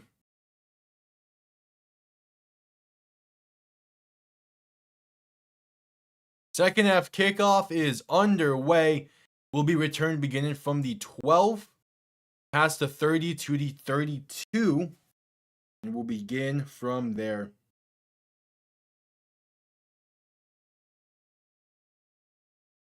I mean, you gotta be able to do something here offensively. No ands, ifs, or buts. You need a touchdown drive. I would like to see some Ollie Gordon. If you're gonna pass the ball, put in Ollie Gordon as the main back because his pass protection skills are insane.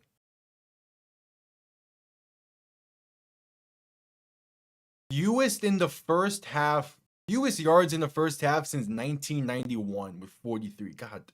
Tua shotgun back to his right.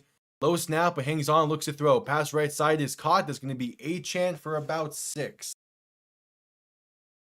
Okay.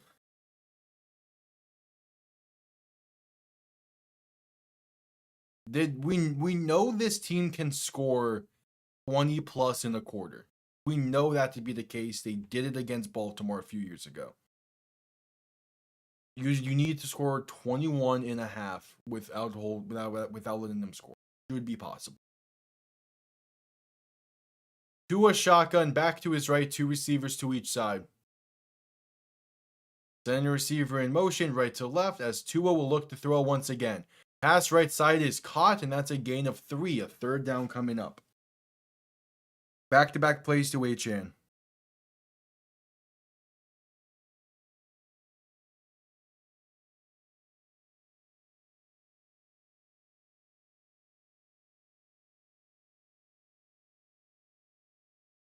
Third and 1, have to convert this.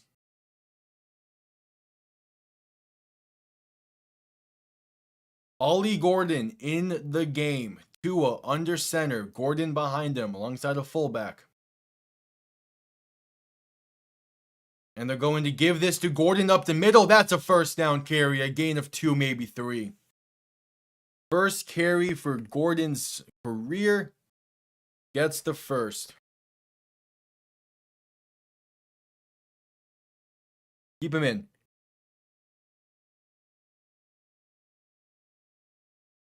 Keep him in.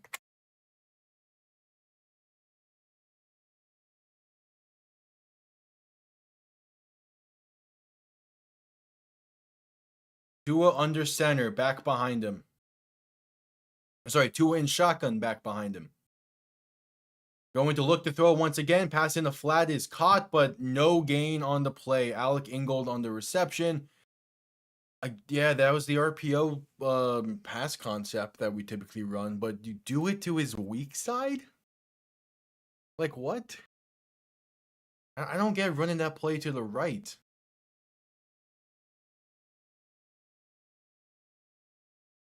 It also involves a little bit of a rollout. You don't want him rolling out to his right.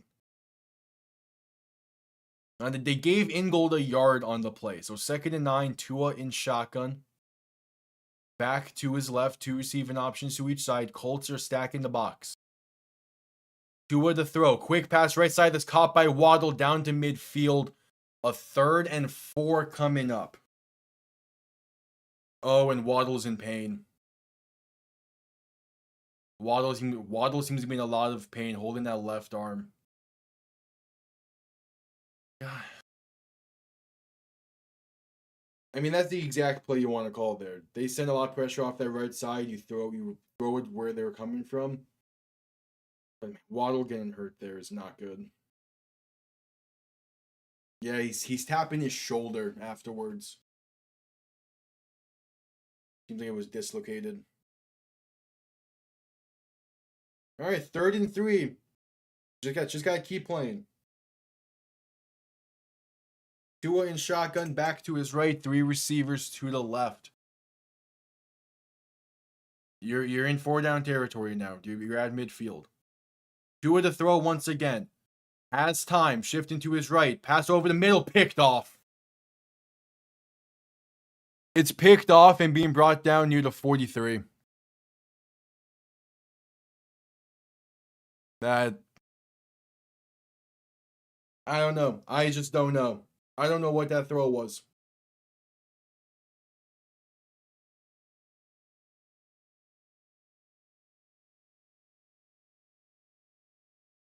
Can't be making that decision.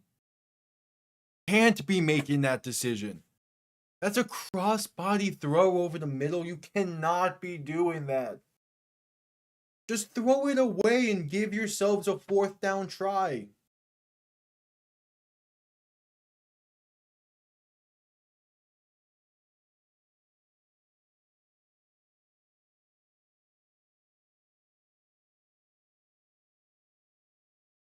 Just straight up cannot be doing that.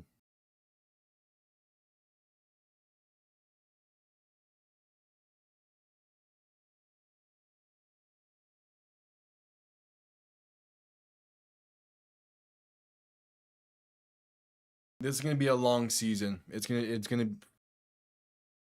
long season, most likely end of an era in Miami. If you can't beat this Colts team, who can you beat? The only upside is this season can set us up well for the future. Because at this point, like, if you're just going based off this game alone, You're going to be able to trade Tyreek at the deadline and potentially get something. Most likely just like a third or fourth. You'll probably trade Chubb at the deadline. You won't be getting back what you gave up. You'll probably get like a fourth or a fifth.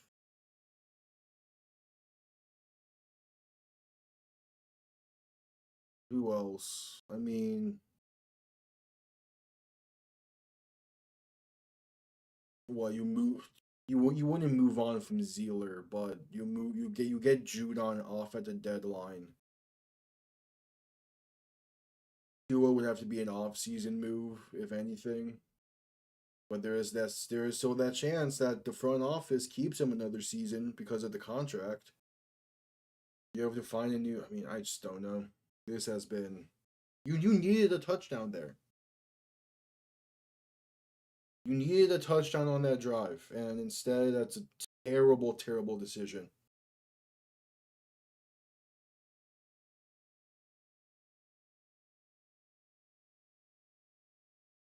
I don't get this team. Jones under center, back behind him, 3 receiving options to the right. Play action looking to throw. Miami sends 7 and can't get any pressure, and it's Alec Pierce deep down the field near the 20. How are you sending 7 people and can't get pressure? How?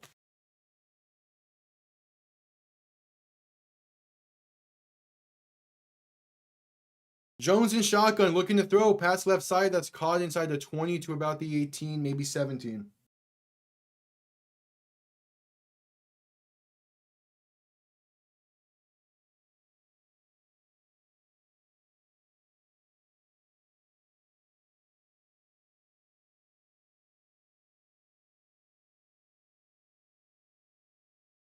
This front 7 was supposed to be a top front 7 unit in the league. They're not showing up. A lot of pieces are not showing up, but they're the biggest ones. Handoff up the middle is enough for the first down to the 11, a gain of 6.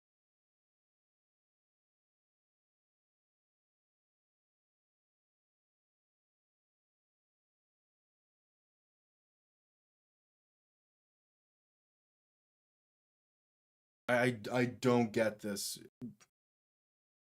Top to bottom, this is an organizational issue.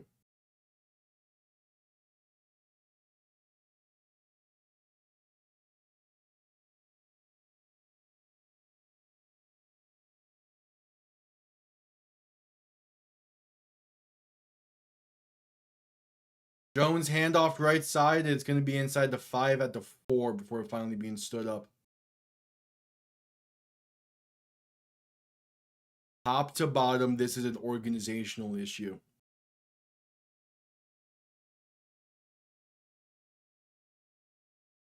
Just top to bottom. This is on Greer. This is on McDaniel. This is on the players. This is on Stephen Ross for not being willing to pull the plug after last season with Greer.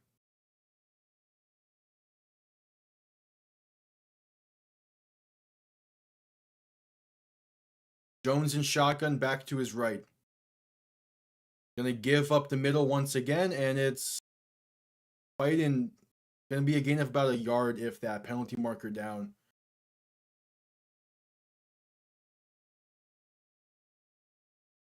Holding on the Colts is the penalty. This might be the easiest post game I've ever done.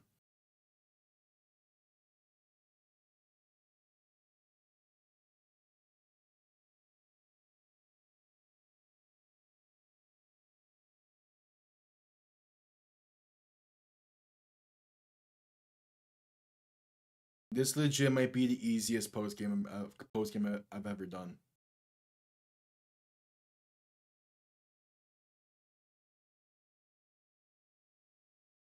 $62 yards of offense today. Abysmal. Jones under center, play action looking to throw, pass right side, left side in the flat. Is a wide open Tyler Warren down to the 10. 8:10 to play in this third quarter. You'll be down by 23 if you make the stand. You're gonna need 4 touch. Do you even have 4 possessions remaining though? Like that's the question. Do you even have 4 possessions remaining in this game to try and come back at this point? Jones in shotgun, back to his left, 2 receivers to each side. Jones looking to throw. Has time, end zone. Incomplete, looking for Tyler Warren. No penalty markers down. Luckily, that wasn't a touchdown. 7.5 to play in the third quarter. If you score quick enough, you might have 4 possessions remaining.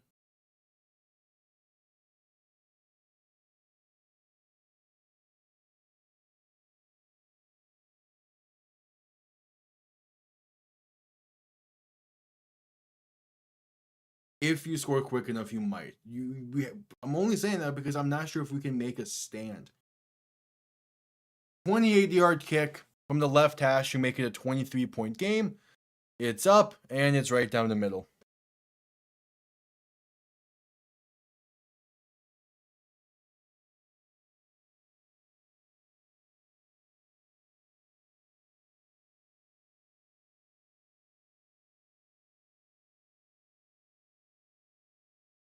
Seven and a half to play.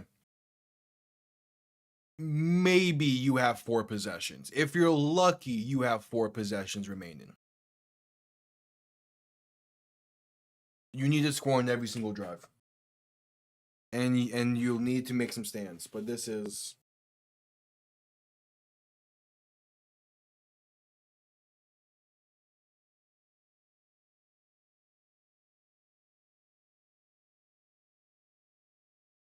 I so badly wish that we had a camera in Steven Ross's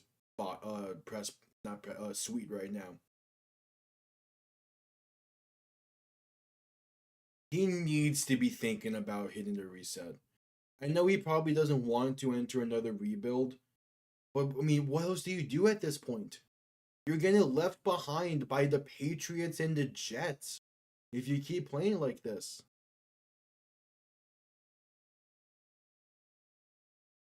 You at least have the pieces to get yourself some nice capital back. The main guys of the future is Achane. It's Achane, is Malik Washington, it's Zeeler, it's Phillips, it's Chop, and that's it. Those are the 5 guys that you can say, and also Patrick Paul and Jonas Salvagnana. Those are the 7 guys that I can say confidently I want back on the team next year at this current moment.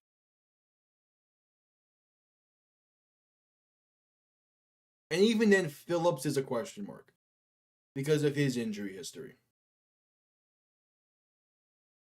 I would say Waddle, but his injury history, man. Like, we need a top-down reset.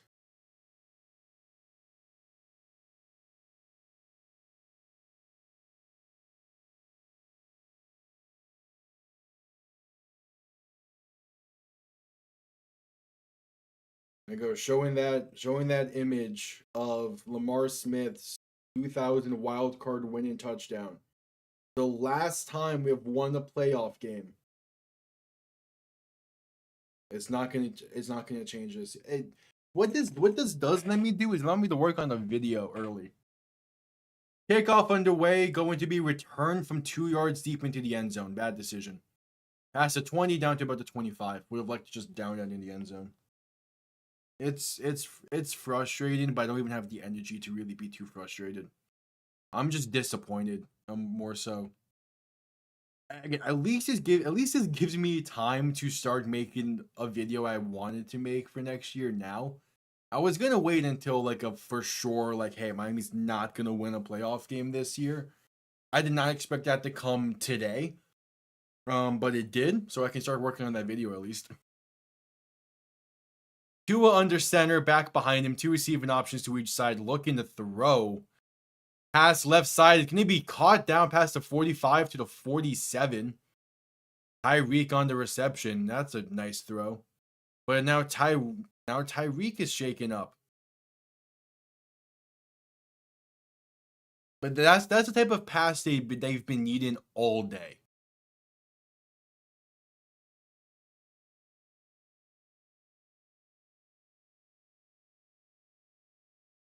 But they're taking their time now. Tua and shotgun, a back to each side. 10 seconds remain on the play clock. Quick throw right side is caught for a screen. It's Waddle trying to find some space because up to the 49. 4, maybe 3 on the play.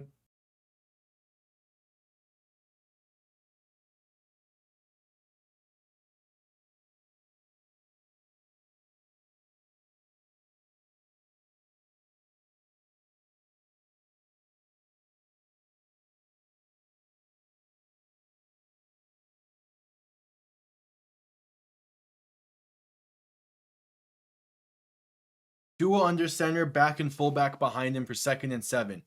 Handoff up the middle is Achane. First down and more. Past the 40 down to the 35. This is the first time today Miami's passed midfield. No, I think it's the second because, yeah, the first drive they got past midfield. But still, and that's insane.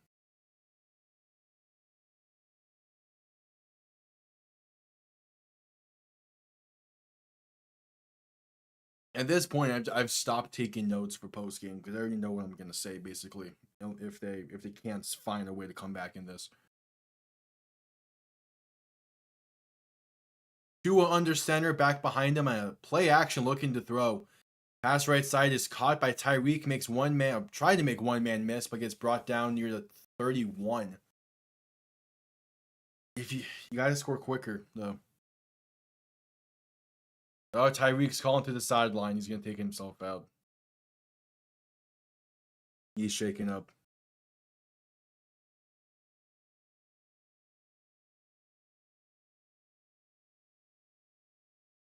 Ugh. Yeah, he's shaking up. That's fantastic. That's just great. 4:50 left in the third. Tua in shotgun, back to his right. 3 receivers to the left. Looking to throw now. Has time. Pass. Left side. Has a man. Did he get his feet in? Think they're saying no. Malik Washington, the intended target. Ball was just too far outside. 3rd down coming up. No, his elbows touch first. It's there though. Like, gotta be more accurate. That's not something I thought I would be saying about Tua. It's got to be more accurate. He has been off his game today. Tua in shotgun, back to his right, 3 receivers to the left. Ball on the 31, 3rd and 6. You're in 4 down territory. Looking to throw. Pass right side is incomplete. Looking for Achane. Would have had enough space to run for the first, but he tripped up, was a little bit too far outside, and now it's 4th down. You have to go for it. You're down by too much.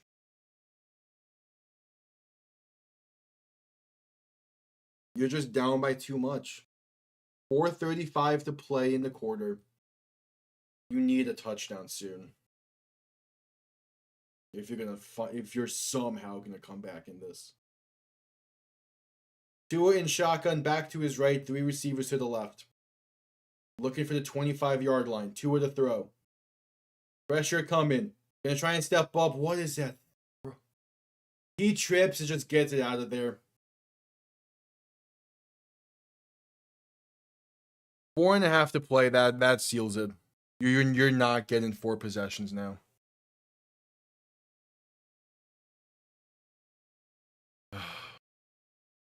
I don't know what this team. This team's not gonna look like. I don't know what this team looks like next year.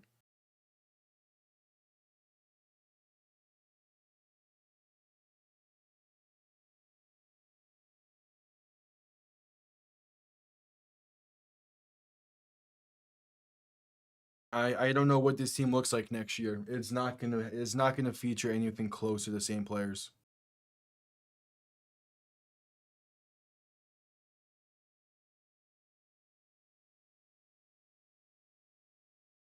I mean, if this team shares more than 50% of the roster next year of this year's team, I don't know what I'm gonna do. It's an organizational issue at this point. Like, you need to completely aside from Achan, Malik Washington, Chop Robinson, Ollie Gordon, Kenneth Grant, and Zach Zeeler. Aside from those 6 guys, and Patrick Paul and Jonas Savaniana, Aaron Brewer maybe as well. There's maybe like 10 guys, we'll say. There's 10 guys I would want to see on next year's team. Aside from those 10, the only piece of this team that I should see return in next year is Steven Ross. At this point, no one in that front office should stay. No one in the coaching staff should stay. Maybe you give Anthony Weaver a shot at head. Maybe. But even then, I'm not sure.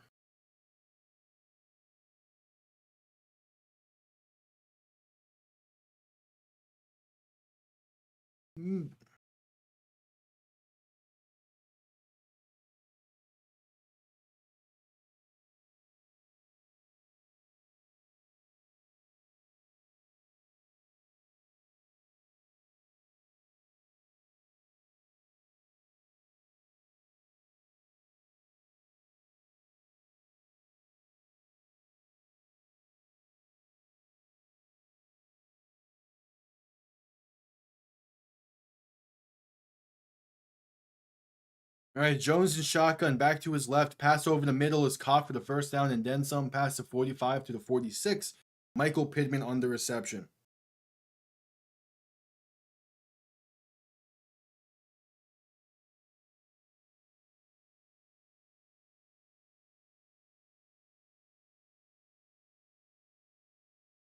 This is abysmal.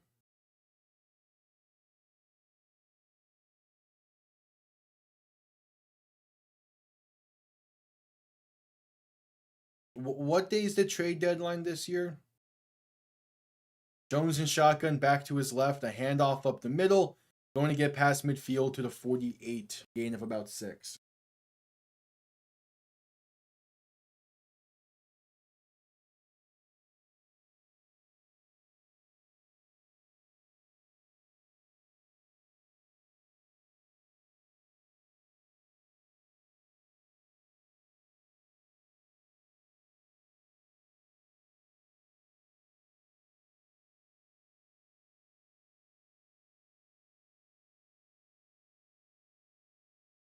Second and 4, 3:15 to play. They're going to purely just kill clock at this point. I don't blame them. Jones in shotgun, back to his left. Going to hand this off up the middle on second and 4. And going to get about 2.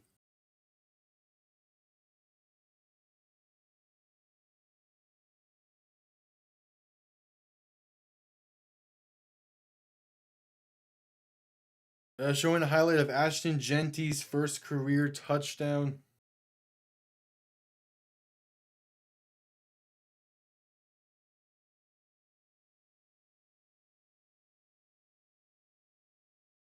Two and a half to play in the quarter.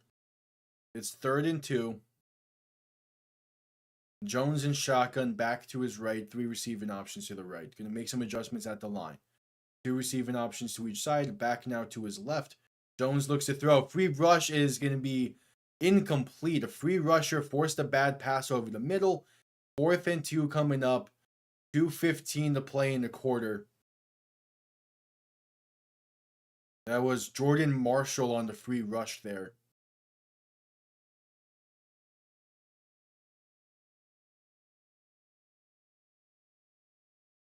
And I assume the Colts are going for it. They have no reason not to. Yeah.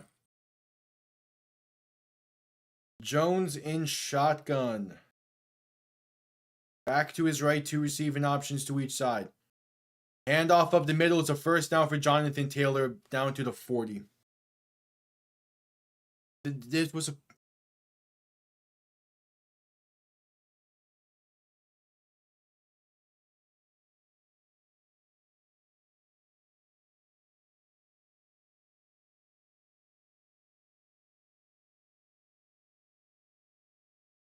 I don't. There's a massive chance that we're overreacting right now. I'm fully admitting to that. There's a chance that all of this is overreactions. I do not see how this team wins more than 5 games this year. Jones handoff left side is going to get about 3. With the penalty marker down, that will be holding on the Colts.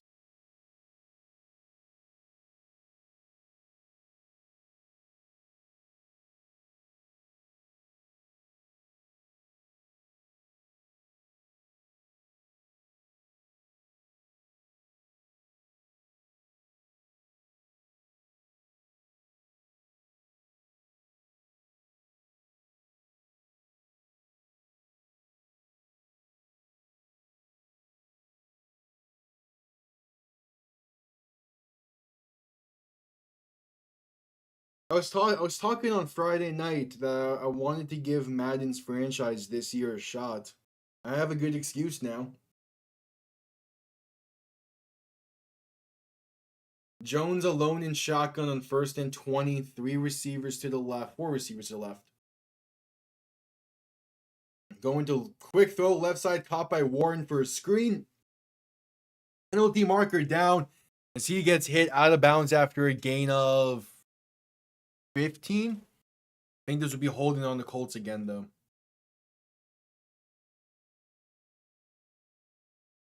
Yep, holding on the Colts. Another crazy thing about all this, we're actually playing a disciplined style of football. We have 1 penalty.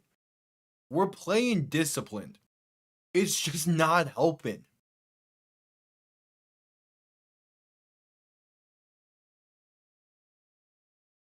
That's the crazy thing, because a big portion of 2023 of last year was the discipline. It was just, if we can get more discipline, the team will look better. We're more disciplined in this game so far than we have been in a long time. And we're down by 23 and yet to score. It does. Jones to throw on 1st and 30. Pressure coming. He escapes it to his left. Has plenty of room. Keeping it himself. Gets past midfield to the 49. Another penalty marker down. This might be a defensive holding on Miami. Yeah, it'll be a first. I was just talking about discipline.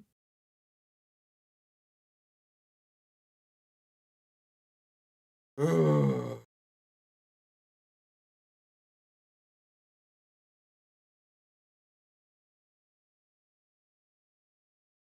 Defensive holding call on Jack Jones.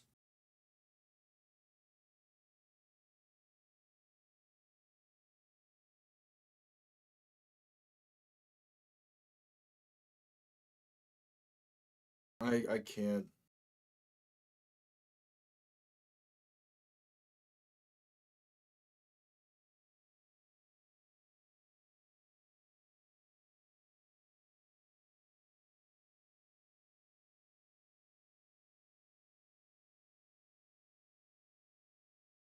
Handoff up the middle on 1st and 10 is going to gain about 5 or 6.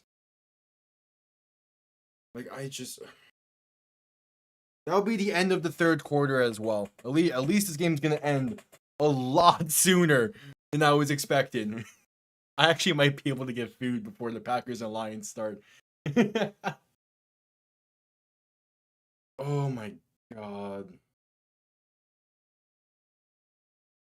I have like 3 videos I can work on now though, which is fantastic. I was just getting kind of worried about what the off-season content was going to look like before the UFL season starts. Now I know. At least now I know what it will look like. God, the goddamn Herbert debates. I might just delete Twitter at this point. Just so that way I don't have to look at that bullshit.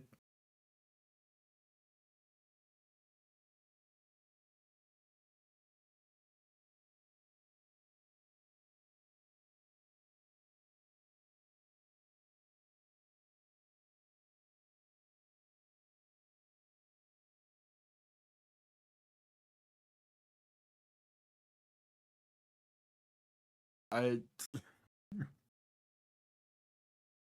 again, at least this makes my job a little bit easier. But I didn't want it to be a little bit easier. I wanted like, yeah, it's the easiest thing an analyst, a reporter, anyone can have is their team not being good. Because it's so much easier to just spout, be angry into a mic. I like it when I'm able to talk good about teams. I just nothing I can say about the Dolphins right now. And I can only talk so much about the Colts, who aren't even doing anything fancy. They're just actually putting pieces together.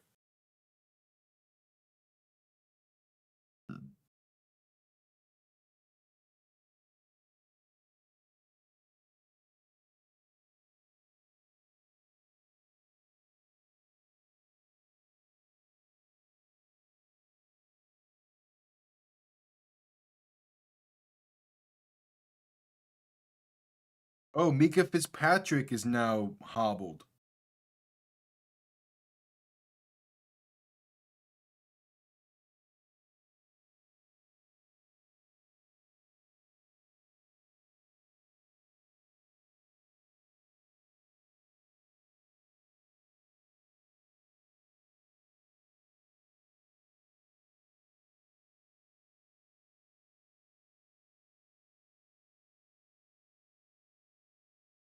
All right.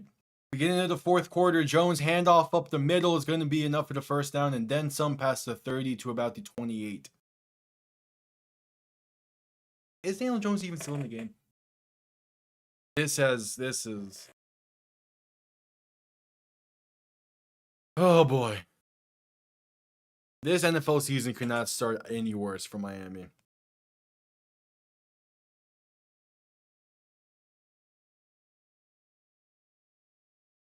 I'm gonna look. I'm texting with a friend right now because we're trying to figure out what the next steps even are for this team. As Jones in shotgun, back behind him, two receiving options to each side. Handoff left side, going to lose about 3 on the play. All right, finally the defense does something. 2027. Yeah, that would have been my class.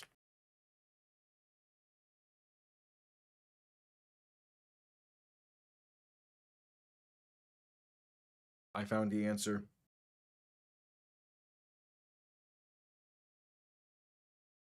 Right? Right, because he was a true freshman. I think I found the answer. Jones in shotgun, back to his left. Handoff up the middle. And there's plenty down to the 20, a gain of 8.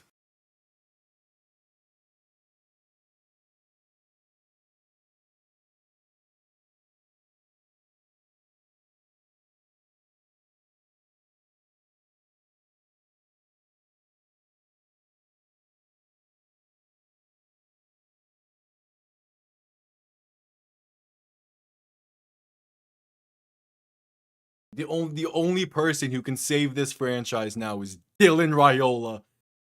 Tank for Raiola 2027. Let's go.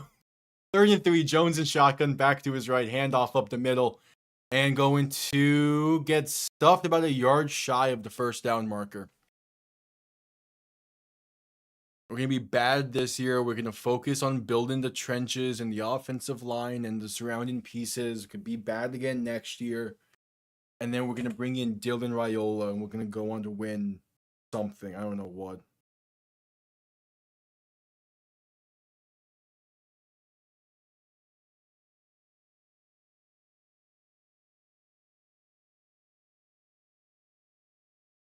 Fourth and 1, offense staying on the field. Jones under center. Trying to get Miami to QB sneak, and I think he got it.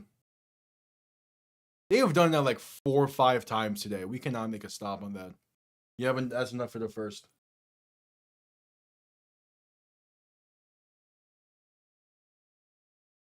The Jets are just dominating. God, this is the worst timeline. This is actually going to be the worst timeline.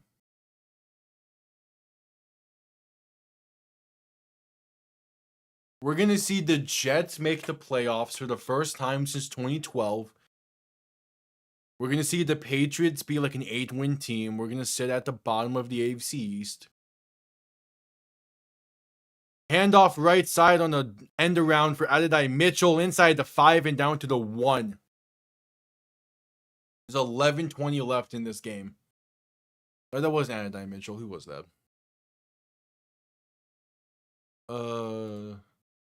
That was Ashton Doolin.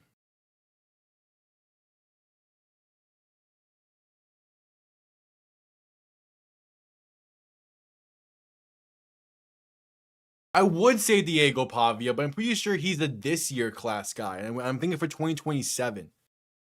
First and goal QB sneak is down at the half-yard line.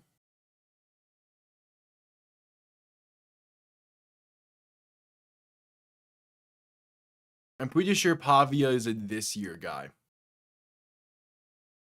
And I don't want to bring in a quarterback immediately after this season. We need to truly rework the team. Otherwise, I would have said like Klubnik or Lenora Sellers, but no, we don't need that.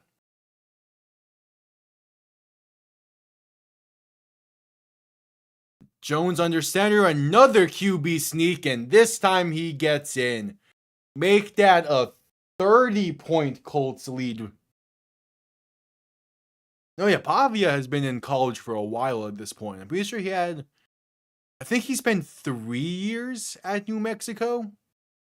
And then last year Vandy, and then this year Vandy, if I'm not mistaken. Yeah, he's been in college for a minute. No, it was 2 years at New Mexico State, and then this is his 4th year. Yeah, he's done after this year, I think. Extra point is up and good. 30-0 with 10:14 to play. At this point, do you put in Quinn Ewers and just see what he has in a regular season game?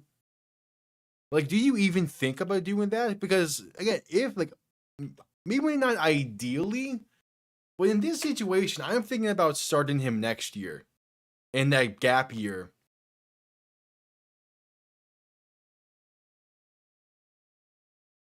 Like,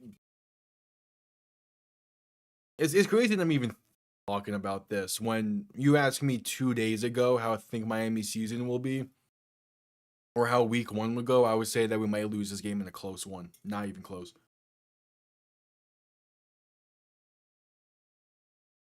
Like, just absolutely an abysmal game.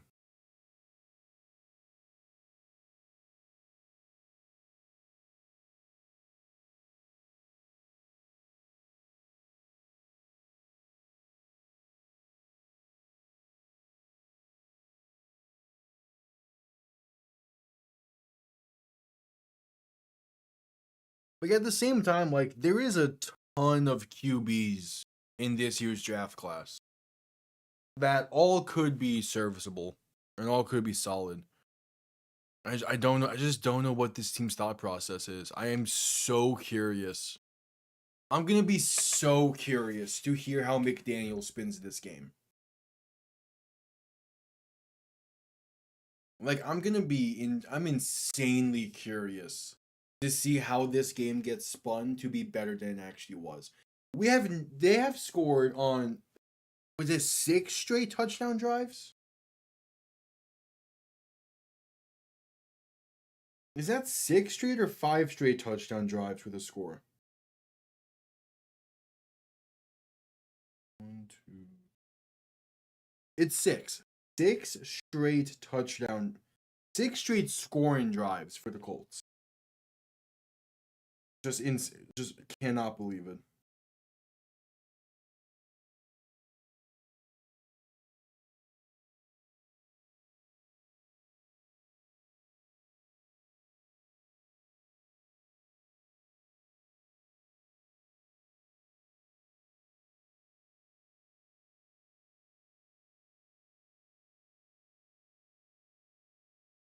There's kickoff underway. Going to be returned beginning from like the 20, up near the 35. All right, who's in?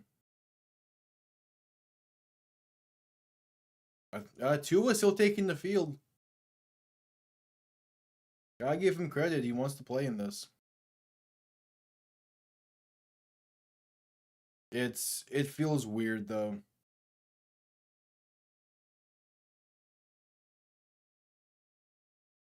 Because like again, at this point, like I'm already thinking about next year because there's no way a team that has this performance does much this year. Tua gonna hand this off right side, and it's gonna get about 8. That's Malik Washington on the carry.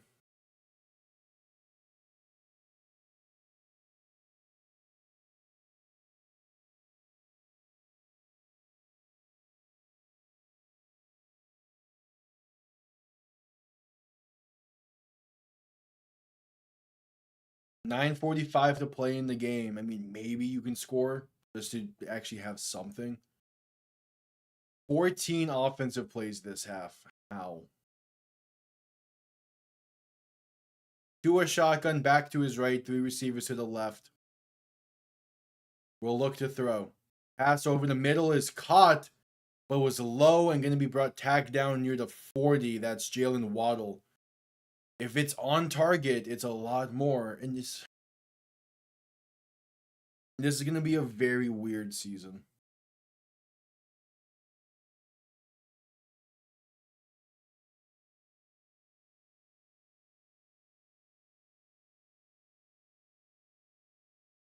First and 10. Ball on the 40. Tua in shotgun back to his left. 3 receivers to the right. Looking to throw once again. Has pressure coming, going to step up and take it himself. He slides down after 7, maybe 8.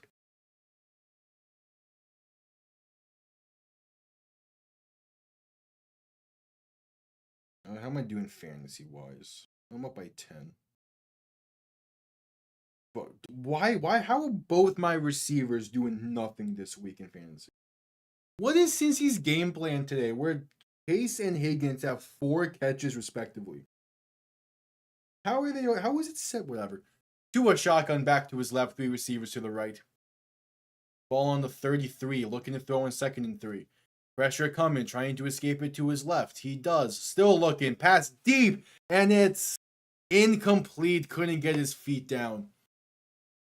Would have been caught by Tyreek at the 5, but it couldn't keep his feet in.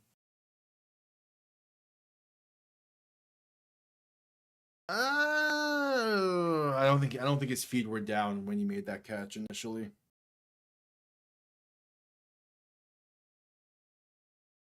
That's a tough one though.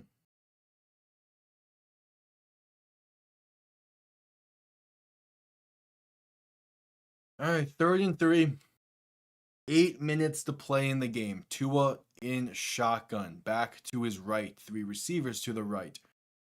And they're not, they got the snap off in time. They're saying handoff left side. That's Achane. Has room inside the 20, the 15, the 10, out of bounds at the 6. Miami has entered the red zone for the first time today. There's 7:50 to play in this game. And we just now entered the red zone.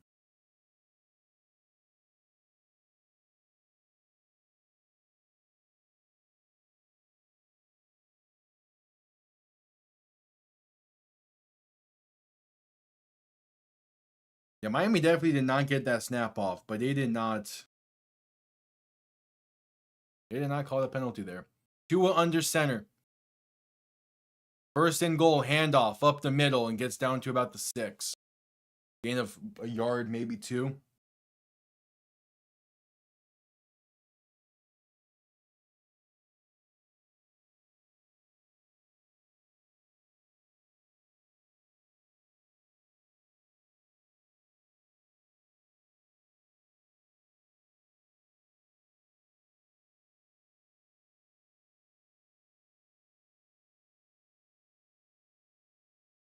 All right, 2nd and goal from the 6. Tua in shotgun back to his left. 3 receivers to the left as well. Hill sent in motion. Tua to throw. Pass left side. Off the mark, incomplete, looking for Jalen Waddle. Would have been short of the end zone anyway.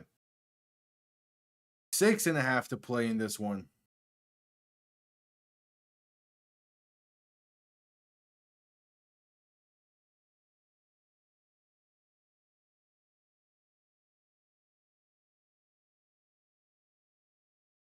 Third and goal, 6:35 to play.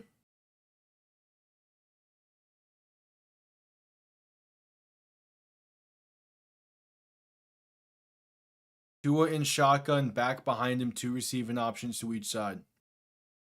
Play clock winding down. Tua to throw. Pressure coming. Pass. End zone. Incomplete.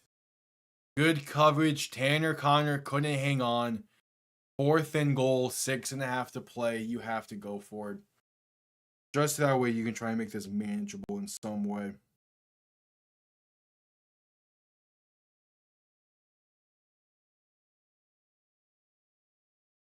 Fourth and goal.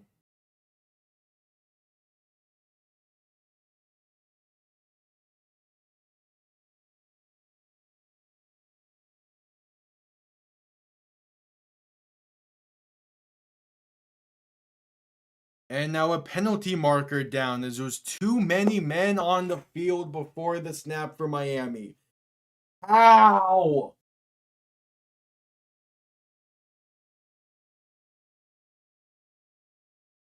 Ow! This is year 4 of you having this system in place. How is there still consistently pre-snap issues and just fundamental issues? What goes on during training camp? What goes on during OTAs?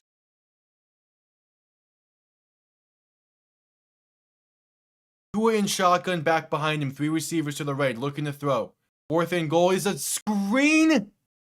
It's caught by Achane. He has some room, breaks 1 tackle. He somehow gets in. But what is that play called? Devon Achane is making something out of nothing today. Miami actually scored. You have to go for 2. 6:20 remaining. I mean, you need a miracle.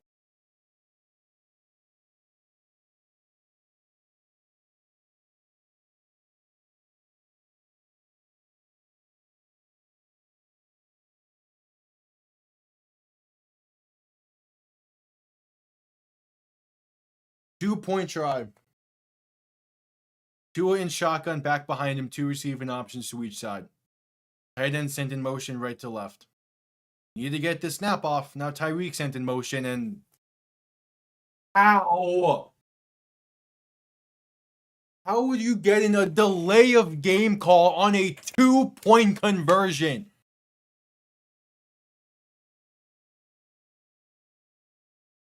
Send McDaniel back to San Francisco.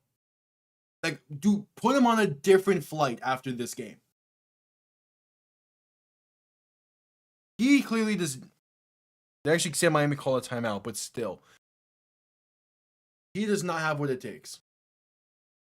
4 years of coaching this system, and there is still a ton of pre-snap issues, a ton of foundational issues. Just stop the experiment. Tua in shotgun, gonna keep it himself left side for the 2-point try. Still looking. Eventually passes, and that's gonna be caught by Julian Hill. So it's something. Down by 22. You're still down by 4 possessions. That's the issue. You don't have the time. Even if you somehow were to get like 2 onside kicks. And heading to a commercial break.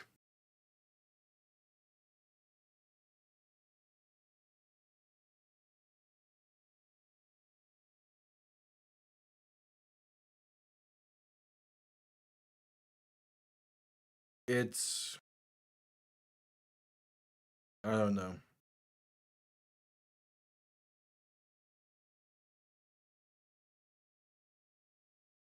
I guess after so many years of attempting to sacrifice the Miami Hurricanes football to get the Dolphins to do something, The football gods are finally like, nah, we're gonna flip it around for the next few years.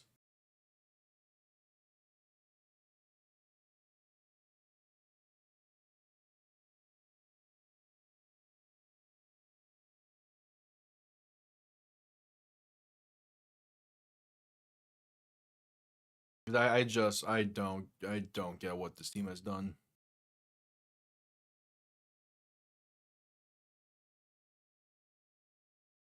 Like how have you been, how has this system been in place for 4 years and you see the same shit?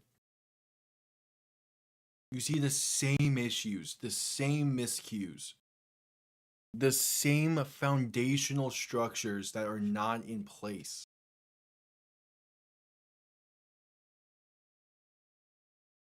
Like at some point you need to just admit the losses and try and gather as many resources as you can to try and rebuild. At some point you need to reset. At some point.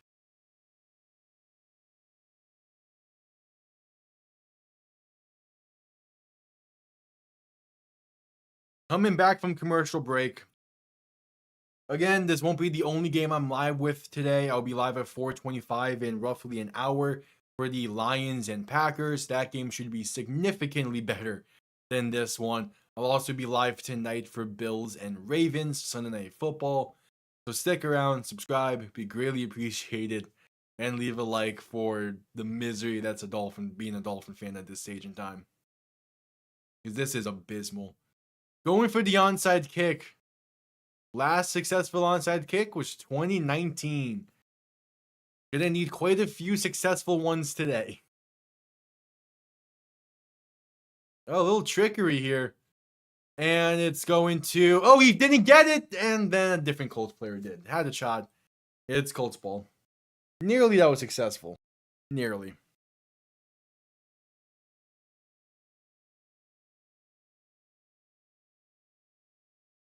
I mean, yeah, it's massive overreactions for sure. But this is gonna be... Oh, this is gonna be a long season. Daniel Jones is the first quarterback with 250 plus passing yards and 2+ rushing touchdowns in the season opener since Troy Aikman in 1998. God damn it. Jones under center, back behind him, 6:20 remaining in the game. Going to hand this off right side, and that's going to be about gain of 5. And the clock starts to run. This has just been this is a fundamentally flawed team.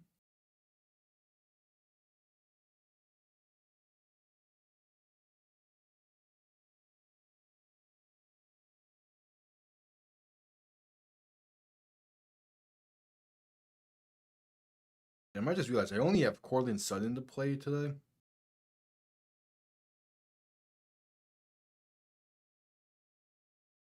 Jones handoff up the middle, and that's going to be a no gain, maybe a yard on the play.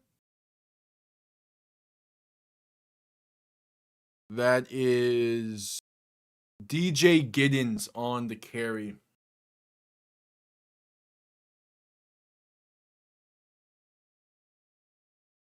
But yeah, this is a rough one. This is a burn the tape, bury the tape type of game. And just you have to try and move on to next week when you play New England. And try and right this ship, but it's a long shot. Jones under center. Gonna play action, look to throw, pass right side, caught by Warren, makes 2-man miss, breaks off another tackle. Still going down to the 30, a gain of like 15, 16, something like that.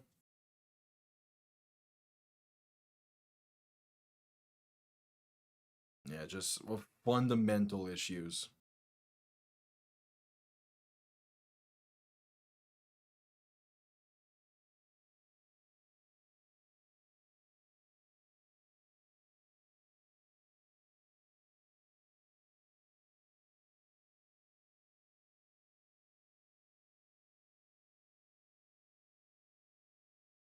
Jones under center, back behind him, 4 minutes remain.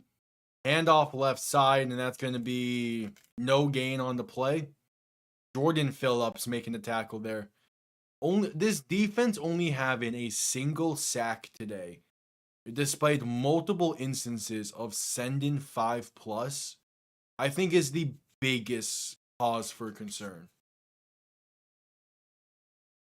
Because that unit was supposed to be a top 10 unit. Like, that front seven was supposed to be elite. It has the talent to be elite.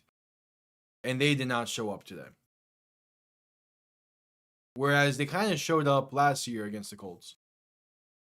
Jones in shotgun, back to his left, 2 receiving options to each side. Handoff up the middle, and that goes nowhere, a loss of a yard. Chop was amongst like 3 other Dolphins to get home there. Someone slow to get up. The last week 1 win for the Colts features Andrew Luck passing to Reggie Wayne. I'm sick. That's Terrell Pryor throwing passes for the Raiders. God damn.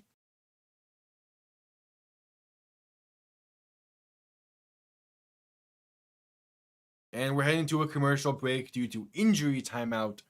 There's another Dolphin down. But yeah, you need to hit the reset with this team.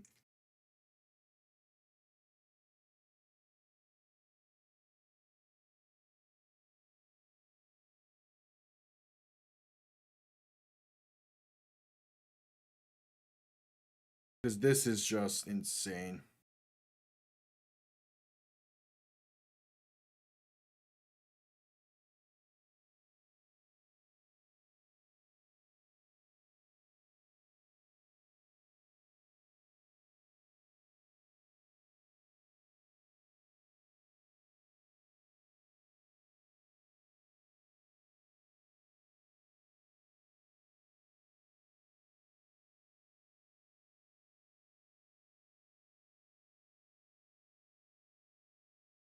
It's just insane.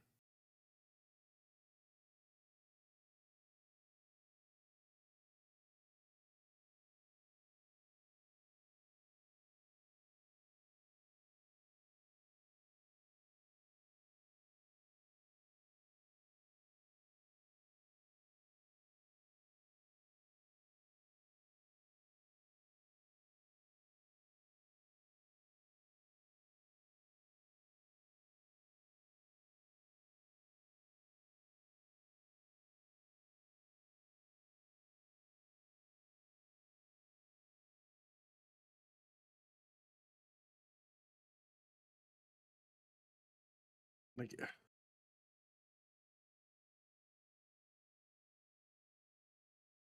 again, unless there's changes in the front office, nothing's gonna change. Like, yeah, we can fight. We can sell the team. We can go sell at the deadline, get a bunch of assets, a bunch of picks. If Greer and McDaniel are still there next year, and they're trying to, if one of them is still there next year, it's gonna be the same thing.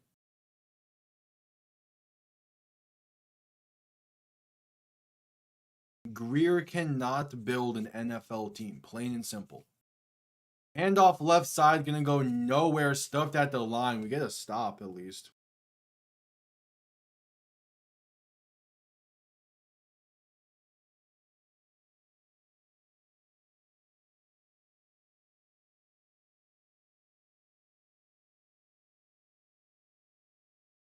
It's just the same thing.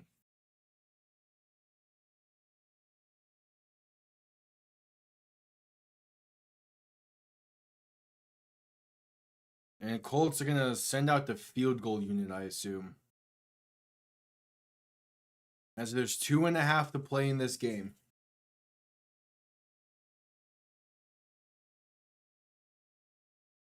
The play clock winds out. And the Colts will call their first timeout. Massive credit to the Colts. They look light years better than they were last year.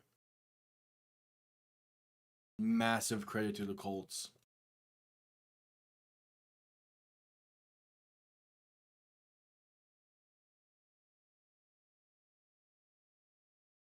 This Miami team's gonna need about a year or two. Counting this year, they're gonna need 2 or 3 years before they can right this ship properly. Depending on what they do in the offseason, there's gonna be a lot of tells about this team based off of how they handle the media responses to this. 48-yard kick from the left hash. It is up, and it is good. 33-8.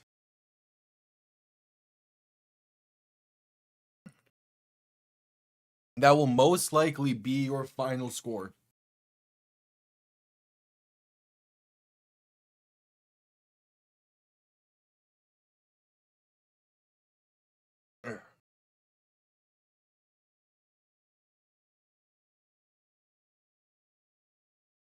I mean,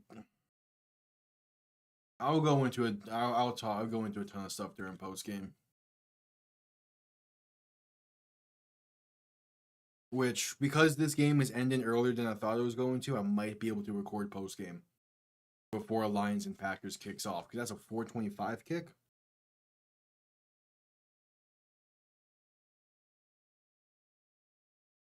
Yeah, I might be able to record post game before that game starts. Cool.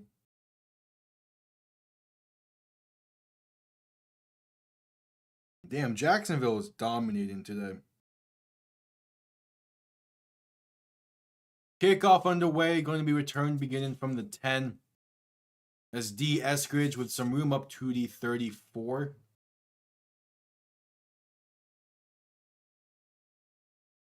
All right. And Zach Wilson is in the game for the final 2 minutes. Tua's day is done.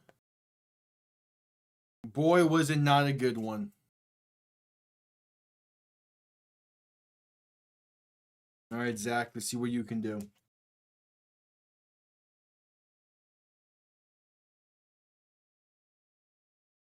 Wilson in shotgun, back to his right. 2 receiving options to each side. Going to shift the back to his left.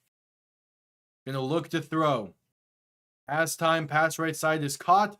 And that's going to be a gain of about 6-ish. Austin Jackson is now going to be questionable with a toe. Of course he is. As the Jets just take the lead.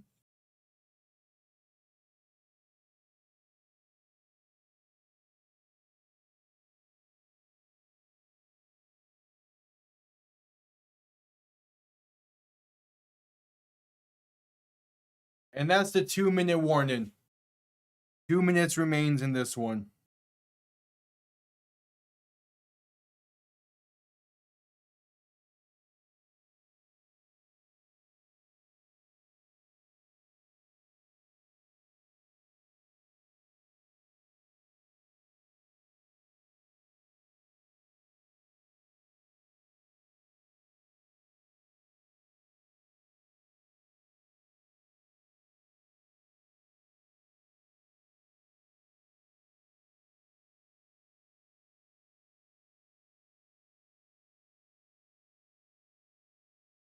All right. I guess now the question is just how much longer is Tyreek Hill a Dolphin?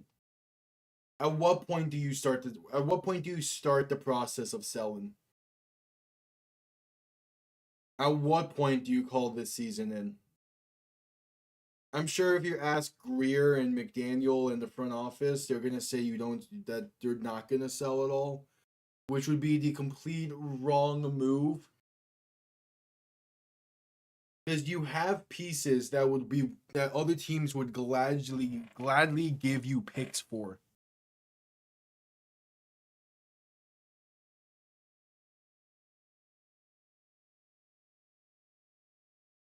And what sucks the most is we get the McDaniel presser after the game, but then we don't hear from Greer until the end of the season, if he's even still hired by then.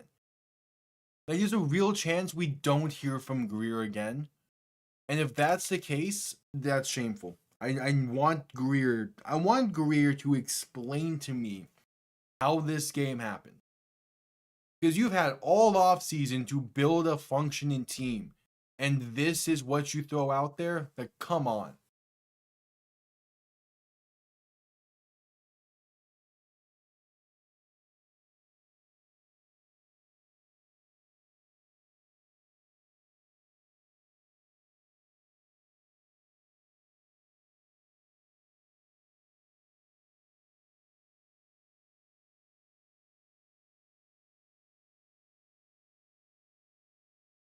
All right, back from commercial break. 2 minutes remain. Wilson in shotgun back to his left. 2 receivers to each side. 2nd and 4 from the 39, looking to throw. Dak's pass over the middle is too high and complete. Looking for D. Eskridge. Kind of threw it in between 2 receivers, just completely off the mark.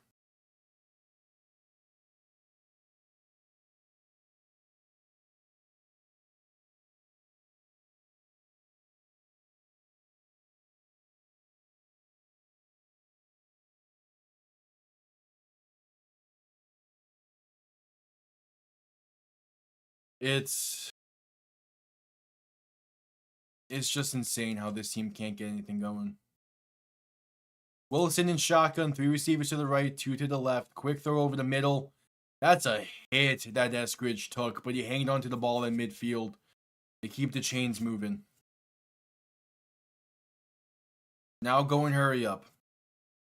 Wilson in shotgun, back to his left, 3 receivers to the right.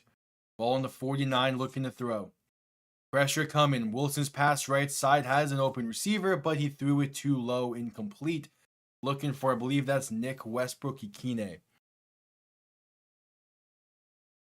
Yep.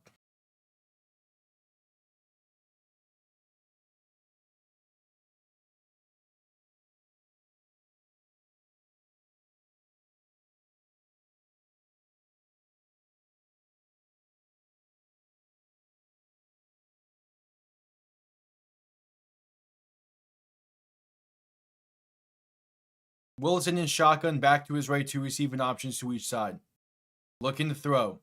Pass right, left side is off the mark and incomplete.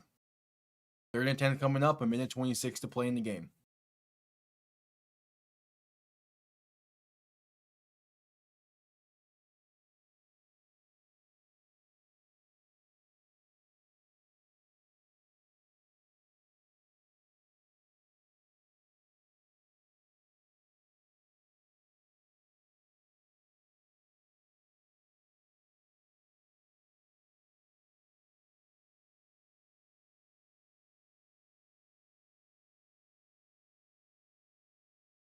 Wilson in shotgun, back to his right, 3 receivers to the right, 3rd and 10. Quick pass right side is caught for a screen to Malik Washington. Makes 1 man miss, has room, and that should be enough for a first down. Yeah, I guess a gain of 10 exactly.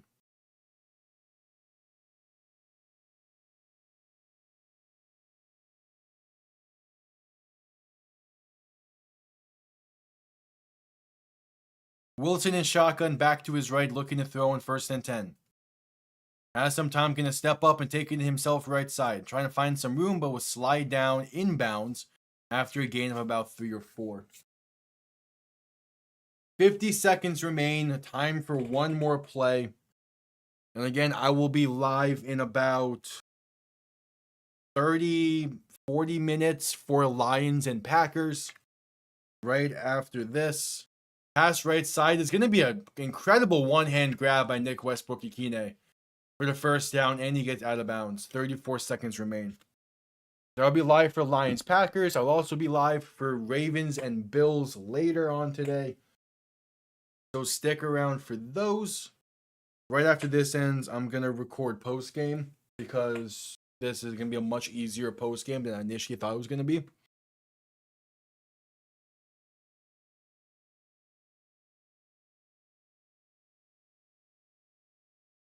Wilson in shotgun, back to his left, 3 receivers to the left as well. Ball on the Colts 30-yard line. Wilson looking to throw. Quick pass left side is caught by Ollie Gordon, who's going to stiff arm and try and make some people miss, but unable to, and loses a yard. And that might be the last play of this game. 20 seconds and the clock's still running.